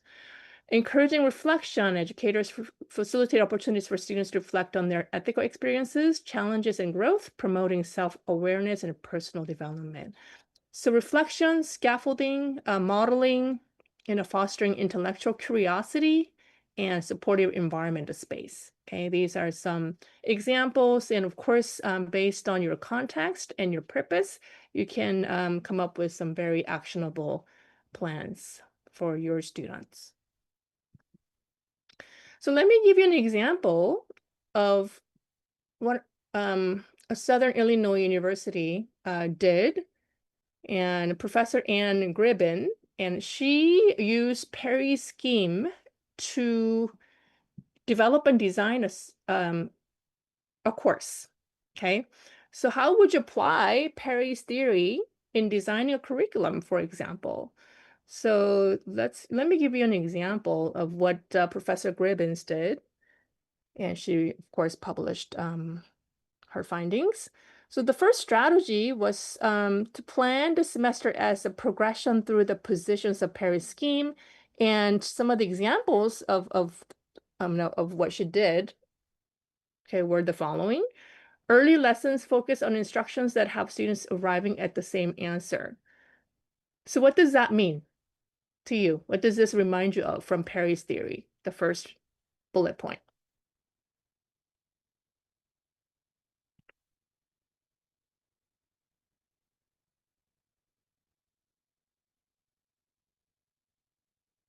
Dualism, multiplicity, or dualistic thinking? Samreen, thank you. Okay, I was waiting for somebody to say that. So you start with dualistic thinking. We would assume that she assumed that students start with dualistic thinking because that's the lower cognitive thinking. Move students gradually into assignments that are less defined and compel them to investigate and experiment. And then you would be facilitating the students using what we did, right? What did say right here, providing scaffolding, for example, and encouraging reflection, possibly to help the students move gradually into assignments that are less defined and compel them to investigate and experiment. Final semester assignments would then require students to interpret and plan, right? So more higher cognitive skill level and more of a, multiplicity into more of a relativistic thinking. The second strategy, be conscious of students' level of development when presenting information and explaining principles. So she said that she would ask students questions that are appropriate for their development level. So dualists may be fine with right or wrong, but a multiplicity student in that same class will find this frustrating. So you do have a diverse body of students, okay, who are at a very, different stages of intellectual development, right? So you would diversify the type of questions you would ask your students, okay? So, and try asking questions that will push the dualist student toward thinking in the multiplicity stage without leaving them in the dark. Have them reflect, okay? So you will be providing multiple levels of questions to help facilitate the growth of all students in your class. Strategy number 3, gear assessment of students' work to their level of development. So make assignments very objective early on in the semester to help students build confidence in knowing that they doing it right and how to fix what they are doing wrong. So you would be designing your assessments according to, first of all, the dualistic thinking. You know, sometimes they would want to like lay the groundwork in the factual and right or wrong type of questions, and then move along for them to like think more critically and to listen for different opinions and information and gather those information for analysis, synthesis, comparison, and their own voices, and so on and so forth. So with the clear, firm foundation, the assignments can have less specific criteria because students will have tools to evaluate themselves. Strategy number 4, individualized work. So utilize different strategies for different students. Have tactics not only for engaging the dualist students, but also challenge the multiplicity and relativism students as well. Help them reach their personal best. So you'll be scaffolding students based on where they're at. And this would mean that you would have to, you know, differentiate your instruction a little bit based on the diverse needs of your students. Questions so far, or you know, any reactions to any of the things we've talked about so far with Perry's theories? Just reflect on some of the syllabi, okay, in your own institutions. Do you think they kind of follow this, or do you see like a potential gap, or do you think it's a good idea to use this kind of structure? Or does it make sense for you? Maybe something for you to think about as you're developing the syllabus.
Mhm. So even if I'm not saying rote memorization doesn't have a place, I think it does have a place in a learning theory. However, you know, it's you know, often taught without context and without you know, like a reason, or students are often not motivated or they don't remember, even though it's a memorization, quote unquote, unfortunately. So as Ernest, you said that you want to provide students the reasoning, the, you know, or some context surrounding the factual information for rote memorization for them to like meaningfully learn the content, and also for them to be able to apply them into practice, even though they're, you know, more dualistic type of information. Thank you, Ernest. I do want to, because this is like an information that I wanted to introduce that syllabus from Gribbon's piece, because this could be like an example of your like a research panel presentation or your you know, your critique paper. Because what I did was I got Gribbon's piece. Gribbon used Perry's theory and applied it to her syllabus development and reported the findings, right? So this is something that you can also, report out to us, okay, when you're doing panel discussion is, this person or this researcher had studied how the Perry's or any of the theories that we talked about and into practice, and this is what they found, and you can report us back. And this was something that I did for you. So I wanted to compare the three theories from I know that the discussion leaders did a great job today from Patton. So Perry's intellectual and ethical development. So from dualism to commitment in relativism. And key question for advisors or for higher ed, okay, staff members, how can I help the student tolerate ambiguity and make informed commitments is the main question. So the reflective judgment from King and Kishner. So from pre-reflective to reflective. So pre-reflective is authority knows, so it's like a dualism, right? And to reflective is knowledge is constructed through evidence, right? There's the key idea here is evidence. So reflective judgment by King and Kishner, they essentially ask this question: how can I help the student weigh evidence and consider context, right? So even though they share similarities between Perry and King's, and I think King and Kishner, they used Perry's concept a lot. The main thing that they emphasized is evidence here. Okay. The women's ways of knowing from Belenki et al. Voice, authority, and connection. So from silence, received, subjective, procedural, and constructed knowing. So how can I help the student find their own voice and see themselves as a knower? So as some of you had reported back to us, and some of you were a little bit silent back in the days, but you said that you gradually found your voice and you're, very much you've found your own way to advocate yourself and empower yourself to construct knowledge, right? So that was one of the things that this particular piece talked about and emphasized. Okay. So Christopher, you're saying that evidence-based learning is key, and thank you. And that's what King and Kishner emphasized. If you want to use, evidence as one of the developmental movement piece, and you want to cite this source. So examples in practice, an example in practice based on Perry's intellectual development. If you are very much influenced by Perry, and if you want to answer this question from the student using Perry's, okay, you would be doing it this way. A student says, just tell me what to do so I can get it right. Some students would say that, right? Because I want to get straight A's so I can, I can increase the chance of getting accepted to a law school or medical school. I hear that a lot from undergrad students, right? And they, you can say as an advisor, there may not be one right answer here, and what options do you see, and what matters most to you in making that choice, okay? An example in practice from the King and Kishner reflective judgment, a student says everyone has their own opinion, who's to say who's right? An advisor might reply, that's true, there are many views. What kind of evidence could help you decide which perspective is more convincing in the situation? So again, the key idea here is evidence, and asking students to not just go off of their feelings and emotions and anecdotal experiences, but giving the students, like a motivation to find a hard evidence, and also helping the students to find and sort through like an evidence which would strengthen what they count as knowledge, right? An example in practice based on the woman's way of knowing, a student says, I don't think my opinion matters much, the professor knows best. The advisor might respond, your experience offers an important perspective. How does your background shape how you see this issue? So you're empowering your students by validating their experiences and, okay, encouraging students and scaffolding with some questions that would help the students share their experiences. All right, so having said that, I want you to go into a breakout session and do this. So you'll be sharing a problem of practice in your own context. Choose one problem practice to analyze and apply a theory studied this evening to the problem or practice. So you'll be identifying and defining the problem practice first, clearly articulate the specific issue, so on and so forth. And then the second thing you'll be doing and using the chosen theoretical lens, you'll be using Perry, or you'll be using the reflective model, you'll be using the woman's knowing, or you can use the able piece of reading, or you can also use Garvey reading too.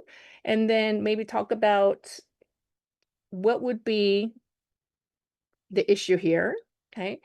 How does the theory explain the observed phenomena, and interpret your data and observation through the theoretical framework? What do you think is happening and what can you do? Okay.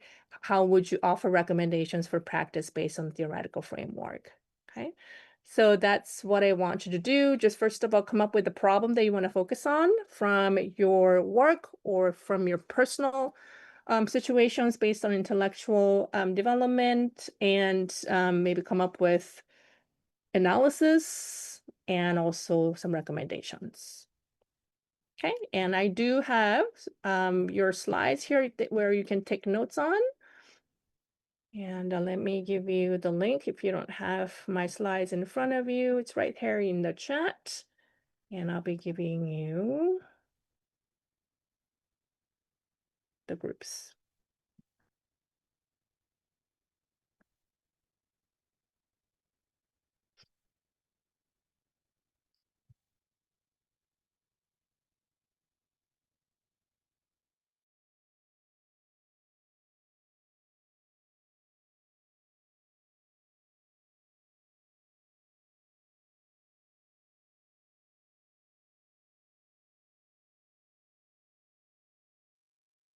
Hi, Ernest. How are you? Good, thank you.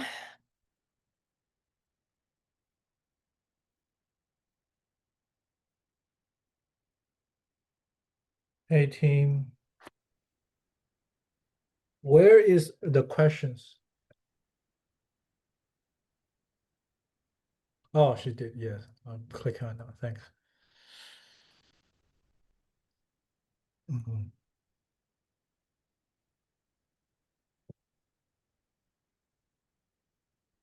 Oh, I'll let you copy paste. Mm.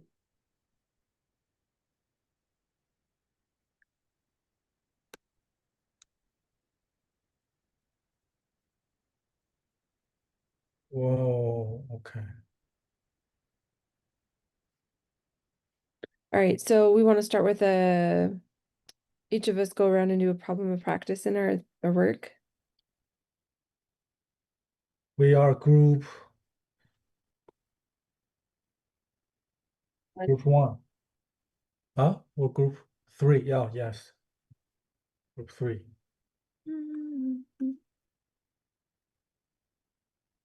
Oh, for typing it out. Okay.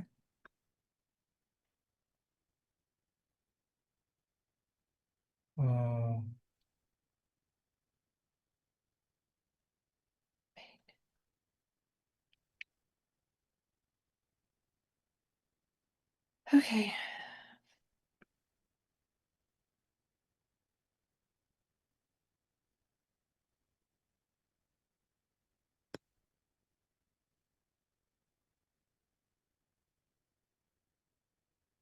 Apply a theory studied this evening. Let's see, what theory did we?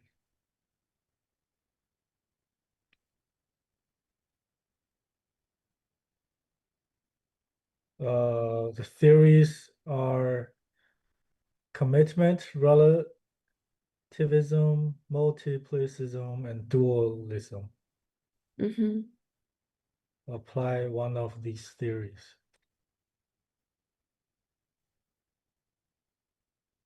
Okay, I'm gonna be asking you, Erin or Peng, to be the spokesperson because we haven't heard much from you today yet. So is that Mhm. okay? Yes. Yeah. Oh, I'm going through like every group to designate a spokesperson. And Ernest, I appreciate your participation. You know that. And I know everyone's participating actively. It's just that I want to give more people to speak.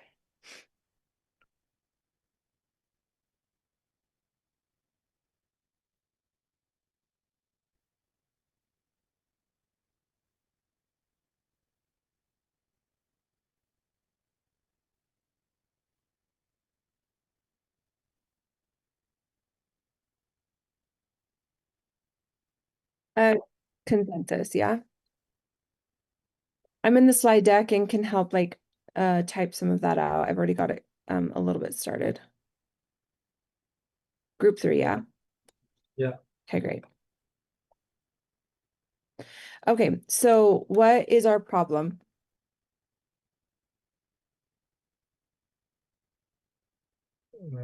Or what? We find the problem ourselves in our work. Let me see.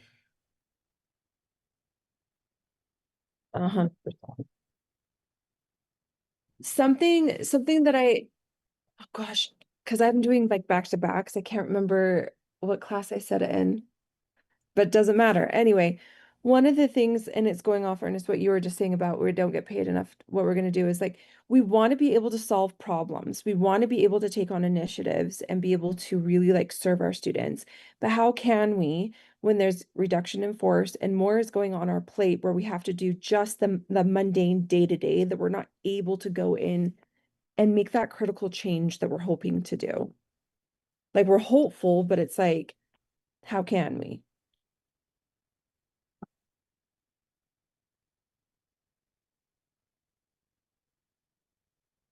Mhm. Yes.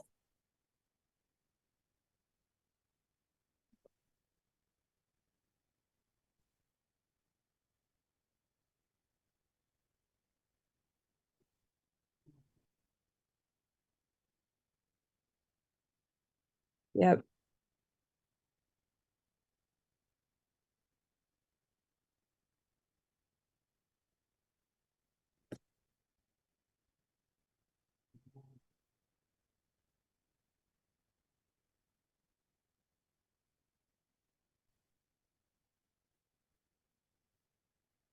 Absolutely.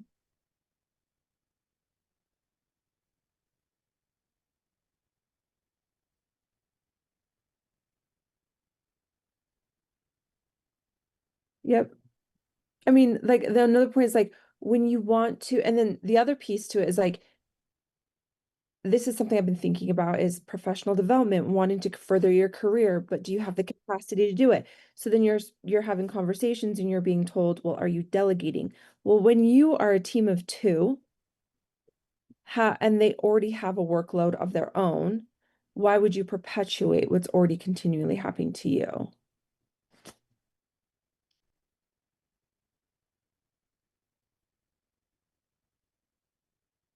Yeah.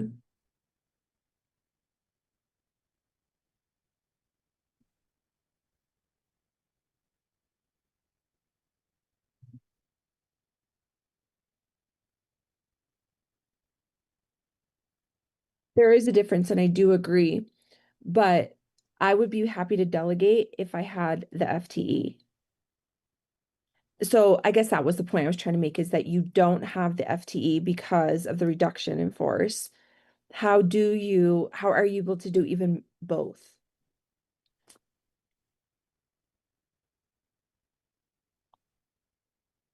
Mm, True.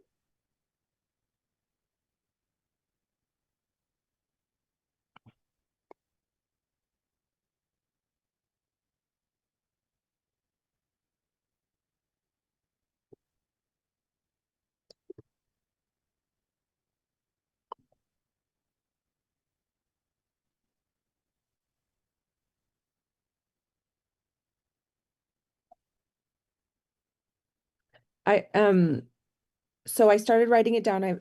Just a problem in the slide. I put student enrollment is impacting multiple areas within higher education. We're not able to get to the root cause.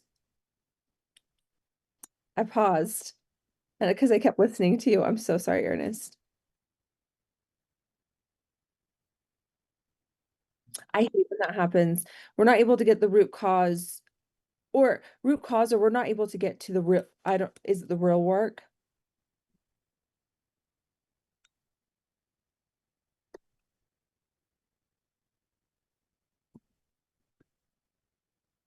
Right.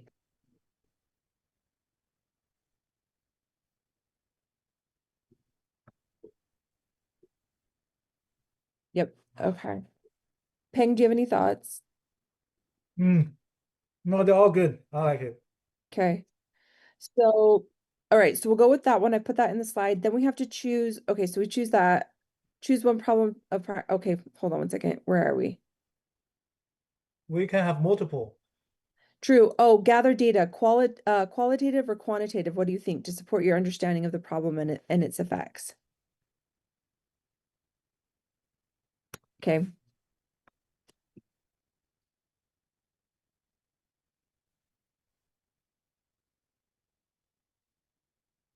Do we need to back that up? Should I say because it's always the easiest? No, I won't say that, but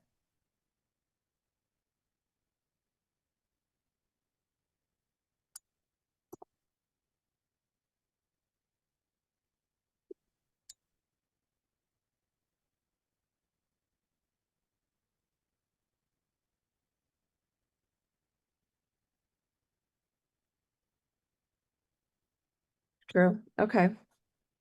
And then what do we have here? Hold on. And then we've got theory to practice.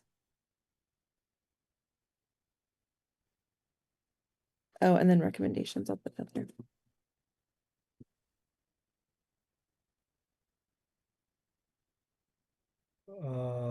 Okay, so theory purpose, let me see something.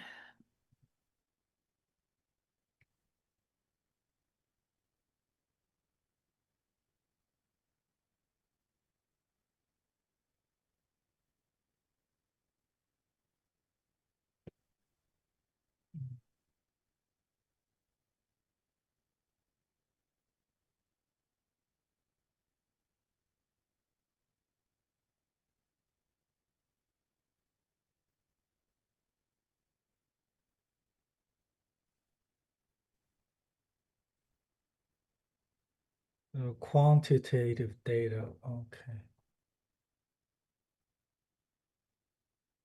Institutional funding, course cancellation rates, and under-enrolled sections. What are our thoughts on Perry for the theory? It's the cognitive development process, right? The theory of intellectual and ethical development. Oh, we have to pick dualism, multiplicity, relativism. Oh, Pick sorry. one. Okay. Pick one.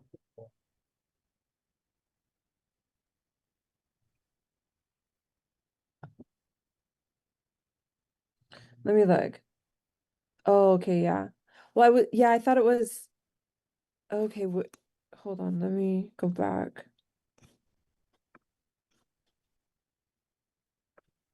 So dualistic thinking, multiplicity, and relativism, that's what we need to come off of? Or I thought it was a theory, so based off of Perry? Oh, those are theories. Yeah, Those are Perry's theory. theories. Okay. So we So can say based off those of are Perry. Okay. Perry, yeah. So based on Perry,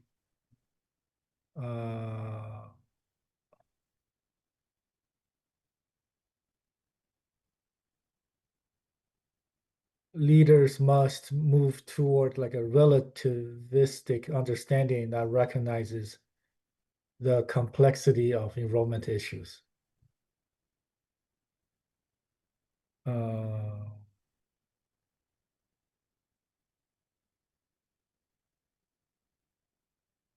multiple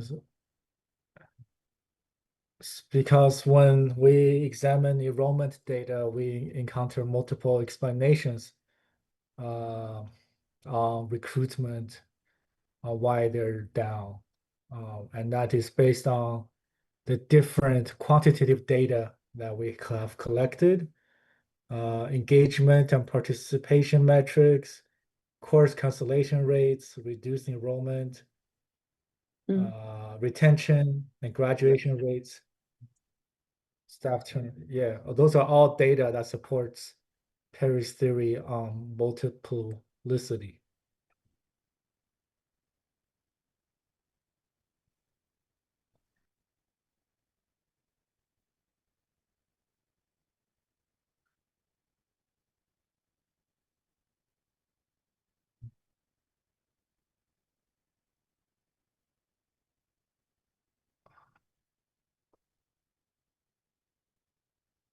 Yeah, which we put in the top of the problem, which includes budgeting, staffing, student services. Yeah. Yes. Okay. Of course. Okay. Mm, Oops. Okay. And we need to do recommendations, is that right? yeah. Recommendation.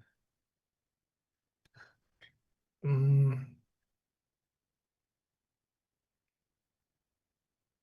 so Perry's theory's recommendation is relativistic solution. Yeah.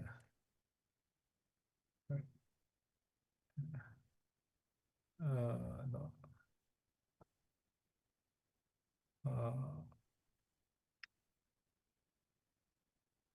Rather than searching for a singular explanation, we should have a relativistic understanding. Okay.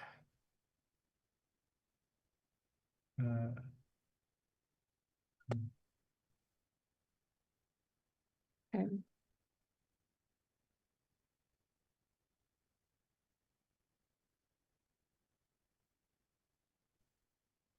Let's see, what does that say right there? Used to just.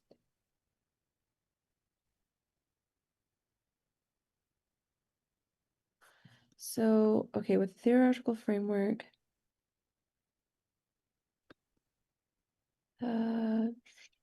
where is it?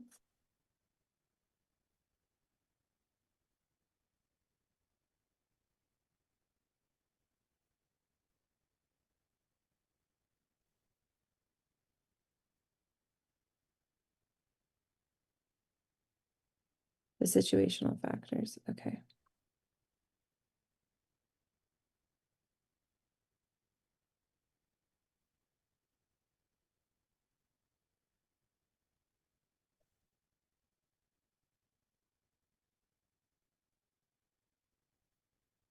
What is the definition of relativistic? I think within this, it's going to be the situational, within the problem, situational factors. Yeah.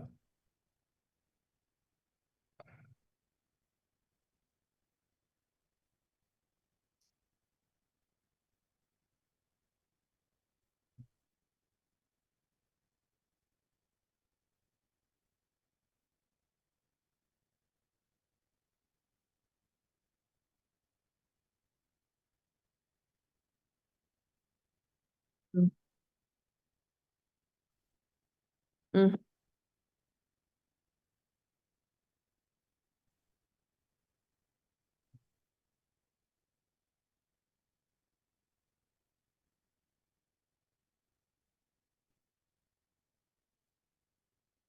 Mm.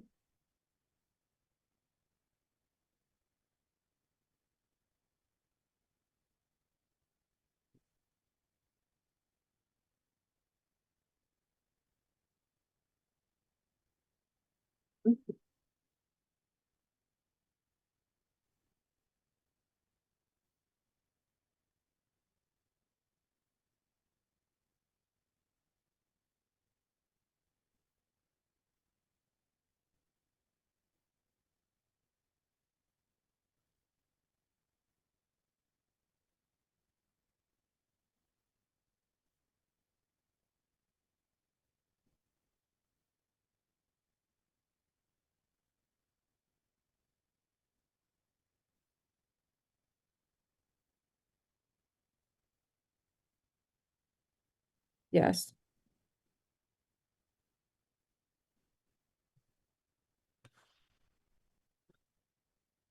Let's see.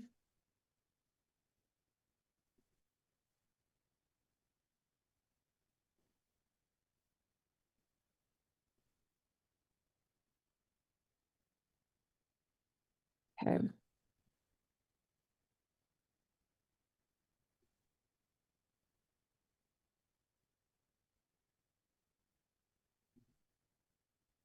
Funding, yeah.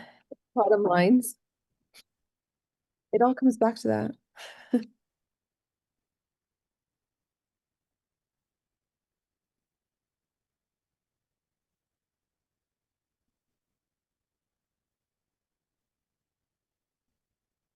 There. Professor, I want to make a suggestion. The slides, USC Rasier logo at the bottom should be removed to give us more space to write. Yeah, thank you. You can always recreate another page too. Sorry. I'll remove it next time.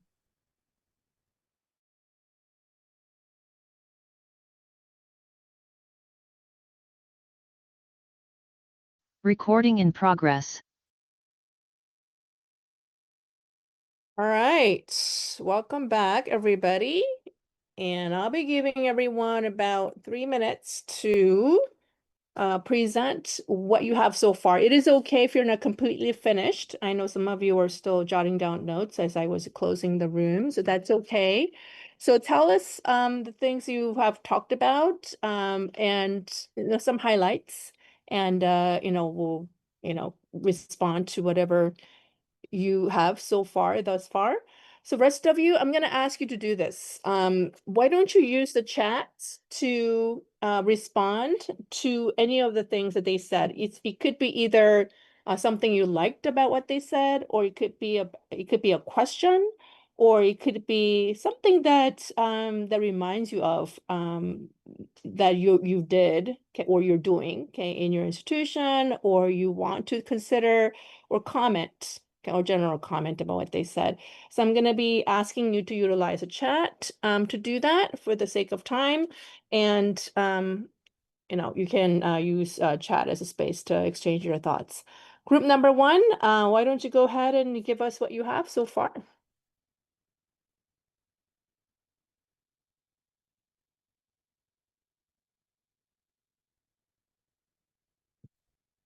I can start, and if anyone in my group wants to chime in. So one of the problems of practice is lowering the cost of textbooks for classes, especially at the community college system level. This has been a huge focus where we have our traditional publishers, we have low-cost textbook options, and we also have OER, which is the Open Educational Resources. The example that we chose was from the community college that I work at, and we use a traditional publisher that has a lot of resources that allows for scaffolding relating to our theories and our guidance. And then also within the textbook, there is a homework management system that provides students with links to where similar examples are in the textbook, as well as solution walkthrough videos. The issue is that we have one faculty that really wants to create an open educational resource that has a PhD in accounting and is very persistent about this is how you teach accounting. So this is where we kind of think about the not really thinking about the multiplicity, but really like that duality of in terms of like how we look at information. And the problem is really figuring out how to best help our student population and meeting them where they are. So in terms of theories, we can relate this to dualistic thinking versus multiplicity on the part of the faculty. And then the role of educators, like how do we establish the most supportive environment for our students and provide them with a variety of resources for that intellectual curiosity and scaffolding so that way they can be successful in their classes. and also keeping cost factors in mind. Okay, wonderful. Thank you, Samreen. Someone else from the group would like to add on?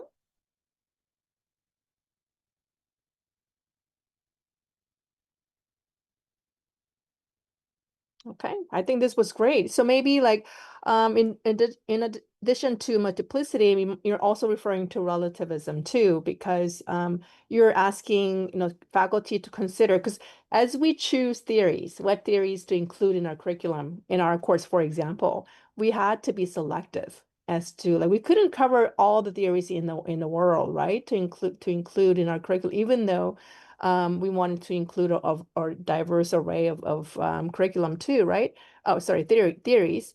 So if you say that you're using the King and Kistner, I'm going to say, okay, I'm going to be using hard evidence. Okay, what research say are the most, for example, most effective theories. Okay, then I'll be using that evidence to include in our curriculum. Or you can say like relativism, like context and situational. Okay, based on my students, community college students who are trying to get, the accounting degrees, okay, from this institution, and who are my students, and what would be the most beneficial, information to include, okay? And we'll be using that standard as a way to make a decision, and that would be situational and a context, right? The knowing about the needs of my students. So maybe the other institutions might have different choice of information included in their textbook series, for example, because of the specific needs of their students in their institution, right? That would be more situation and context specific choice of materials they would be including. So if you'll be using relativism, you'll be using context and contextual evidence. And it's just really great qualitative experience for the students. And I see some chat responses coming in. Okay. All right, let's move on to the next group. Christopher, Dana, and Yang. What group number I screwed 2? up the Our slide. group. Oh, sorry. Which one's representing? Which one's talking? Which one? Yang, you want It's to you, go sorry. first? Yeah, and then Christopher, you can chime in as well. Okay. Oh, okay. So generally our group discussed like how students' cultural identities and lived experiences are not always reflected in the classroom contents or traditional like definition of knowledge. We also share that international students often coming from like all different educational or cultural backgrounds and may feel like hesitated to participate when their perspective are not like represented or valued. We also applied Collins Black feminist epistemology, and which emphasized that the Black women created, validated, and shared knowledge through their life experiences and highlight the importance of the intersectionality. We also discussed one example where it's like multicultural courses, like Christopher gave example of like history courses we offer on campus were renamed or and were later were some of the courses were just like got renamed and later like canceled due to a low enrollment and reducing like opportunities for like culturally relevant learnings. Additionally, we consider like indigenous epistemology, I think, which recognize that knowledge can come from cultural traditions and also community experiences, not only like dominate like Western perspective. So I think overall, our group emphasized the importance of the creating like inclusive learning environments that recognize like diverse ways of like knowing and foster like students belonging. Christopher, you want to add something? Bryn, you did well. I was just apologizing. I reorganized the slide. If you could refresh, Dr. Ben. Oh, yes. I can do that. My bad, Yang. But you did fantastic, friend, without the information Oh, on the slide. See? you did Oh, thank very well. you. We appreciate you. Oh, wow. So drop in humanities and equity and justice enrollment by 11%, which further impacted department's revenue. Wow. So basically they wanted to do, so they were responding to the White House's order about banned words or whatever, Yeah. but it really came down to the faculty feeling that this new generation of college students needed more professionalism, and that we need to restructure the humanities to deliver that. Mm-hmm. And then it crumbled into canceling all of our diversity courses. And they hid the courses from the students by changing names, making them unrecognizable, basically. And I kind of chimed in as well and said that there were similarities, the same at the university that I work for now. That's also part of the reason why my former role at UCLA was basically eliminated. Didn't really know it fell under the diversity, equity, and inclusion, but that was removed. And so that left me without a job.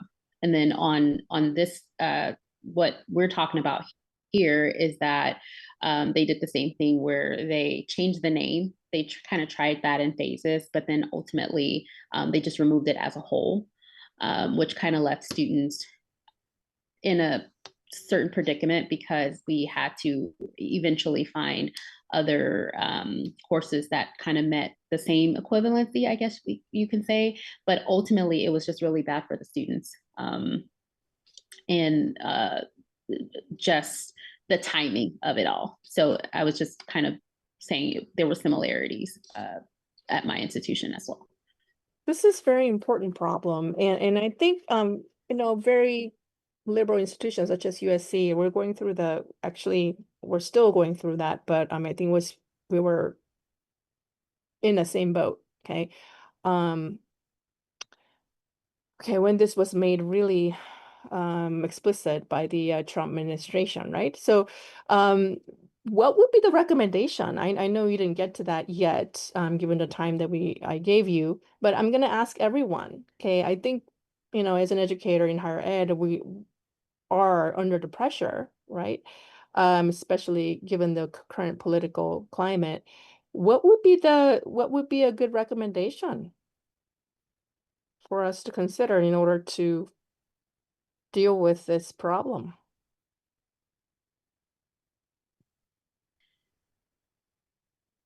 Yeah.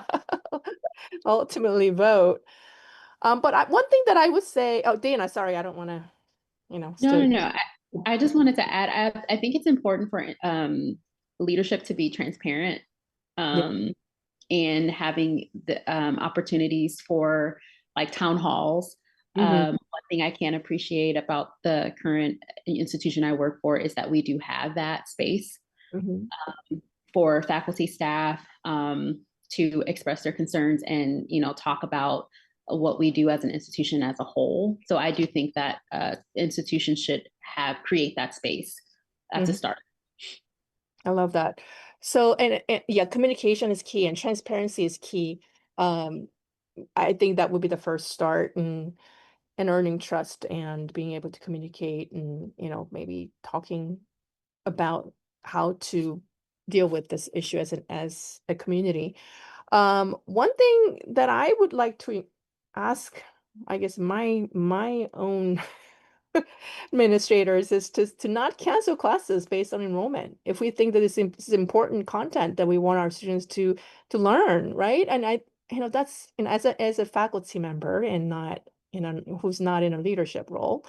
I am in a leadership role, but I don't get to decide what classes get canceled or not. But I would want to keep those classes classes like this or classes like, I'm not saying we're canceling any of the classes, but I'm saying based on enrollment, sometimes we have to make the hard decision, right? But I think that I hope that it's not just based on enrollment. I hope that we get to decide based on multiple different factors and based on our mission, right? Too. All right, thank you. What about group number 3? Yes, I'll start us off. We had a discussion about problem with student enrollment declines, how they're impacting multiple areas across higher education. We talked about academic programs, budgeting, staffing, student services, course scheduling, and strategic planning. This problem really stemmed from the fact that we were talking about last semester we were talking about cognitive load theory, and we were talking about staff and faculty admin, and how we have seen, or we know that when there becomes a reduction in force, more work comes on our plates. And we don't necessarily have additional FTE to fill that. And we were talking about the difference between offloading additional work where we're not actually able to go and make some of the change that we want to be able to make, and then also being able to delegate pending on, your FTE and who you have in your office, essentially. When we looked at this and we were chatting, everything definitely comes down to institutional funding and budgets. Again, with being able to have staffing to be able to offset the work that is being able to do, that you need to do the day in and day out, but the work that you actually are trying to do. We spoke about course cancellation rates with the under enrollment, but in certain areas where there's an increase and then there's a decrease. And then we looked at departments, often identifying that they've got different explanations as to why the work is being offloaded, but also because of student enrollment rates. Ping? Yeah, so going off of that, based on Peir's theory, rather than searching for a singular explanation, leaders must have a relativistic understanding of the challenges. They're faceted and influenced by demographic shifts, student needs, labor market trends, institutional culture, financial barriers, academic offerings, and student support services. There isn't a singular reason why the enrollment trends are down. There should be a variety of factors. The recommendations would be to embrace multiple perspectives, evaluate the evidence within the context, commit into collaborative solutions, so higher education can move more effectively to address enrollment challenges. And I want to bring in like one recent article, because since we talked about UCLA earlier, I want to say that UCLA earlier this year fired the CFO because the CFO, blew the whistle on how the university had misused funding across 2 decades. That was big news when the CFO disclosed the deficit and the gaps in deficit. I mean, $400 million goes a long way to have student enrollment and the retention. If like one person can really make a difference, because the CFO at the top, if they don't misallocate funds, then that money can be better allocated for student retention, and keeping all the positions open for staff and faculty. Another factor I was researching earlier today because of this session, actually, I looked at USC Endowment Fund. USC Endowment Fund is $8 billion, but USC still did a lot of layoffs earlier this year. So I looked on why the endowment fund is so big and what are the purposes. So based on what I saw was that the endowment fund can legally only be used, the principal amount must be invested in perpetuity, with only the interest being used for university purposes, which means the majority of the endowment fund is just there to sit there to collect interest and collect investment fees or whatever is supposed to be used, but it's not there to be used to help out the university when it's in need. So $8 billion is sitting there and we can't touch it.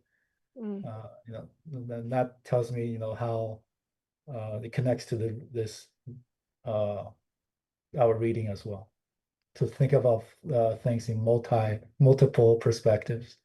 Thank you, Peng. So you're searching, you're doing like a relativist practice by looking for, different possible factors that could contribute to this. And so thank you for that. This is wonderful.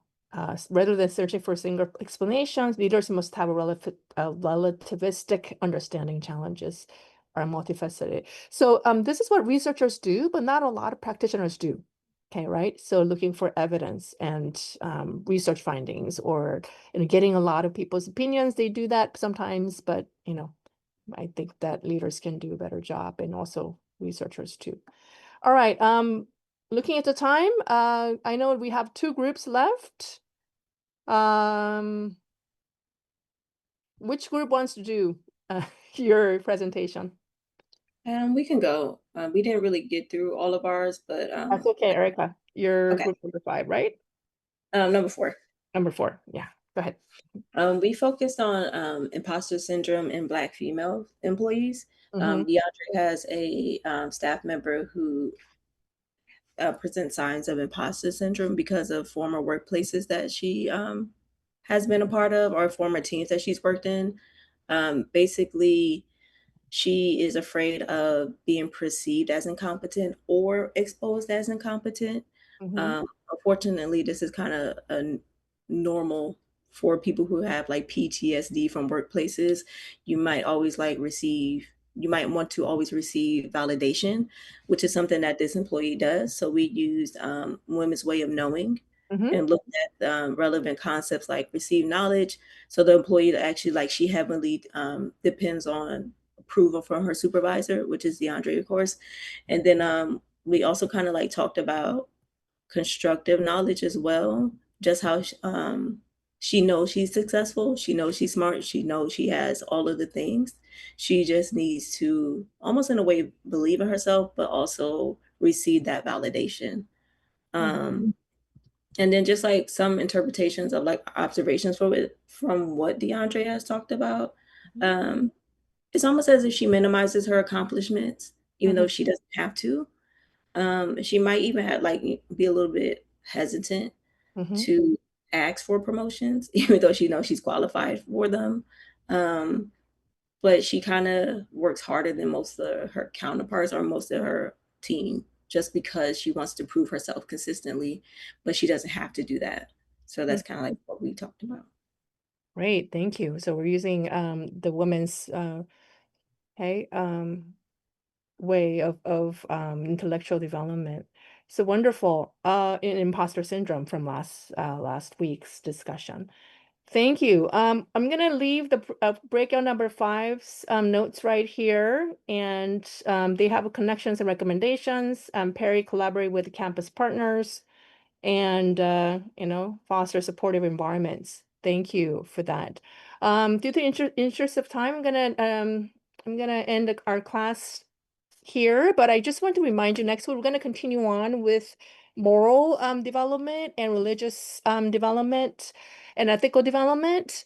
I would like you to be prepared to compare and contrast what we have talked about today with the theories for next week. All right, I'm going to be asking you those questions. So when you're doing the readings, do look for some of the common themes or some of the inconsistencies that might emerge as a result of your reading the next week's readings. Okay, I'll see you next week, everybody, and have a great night. Rest of the day for me. See you next week.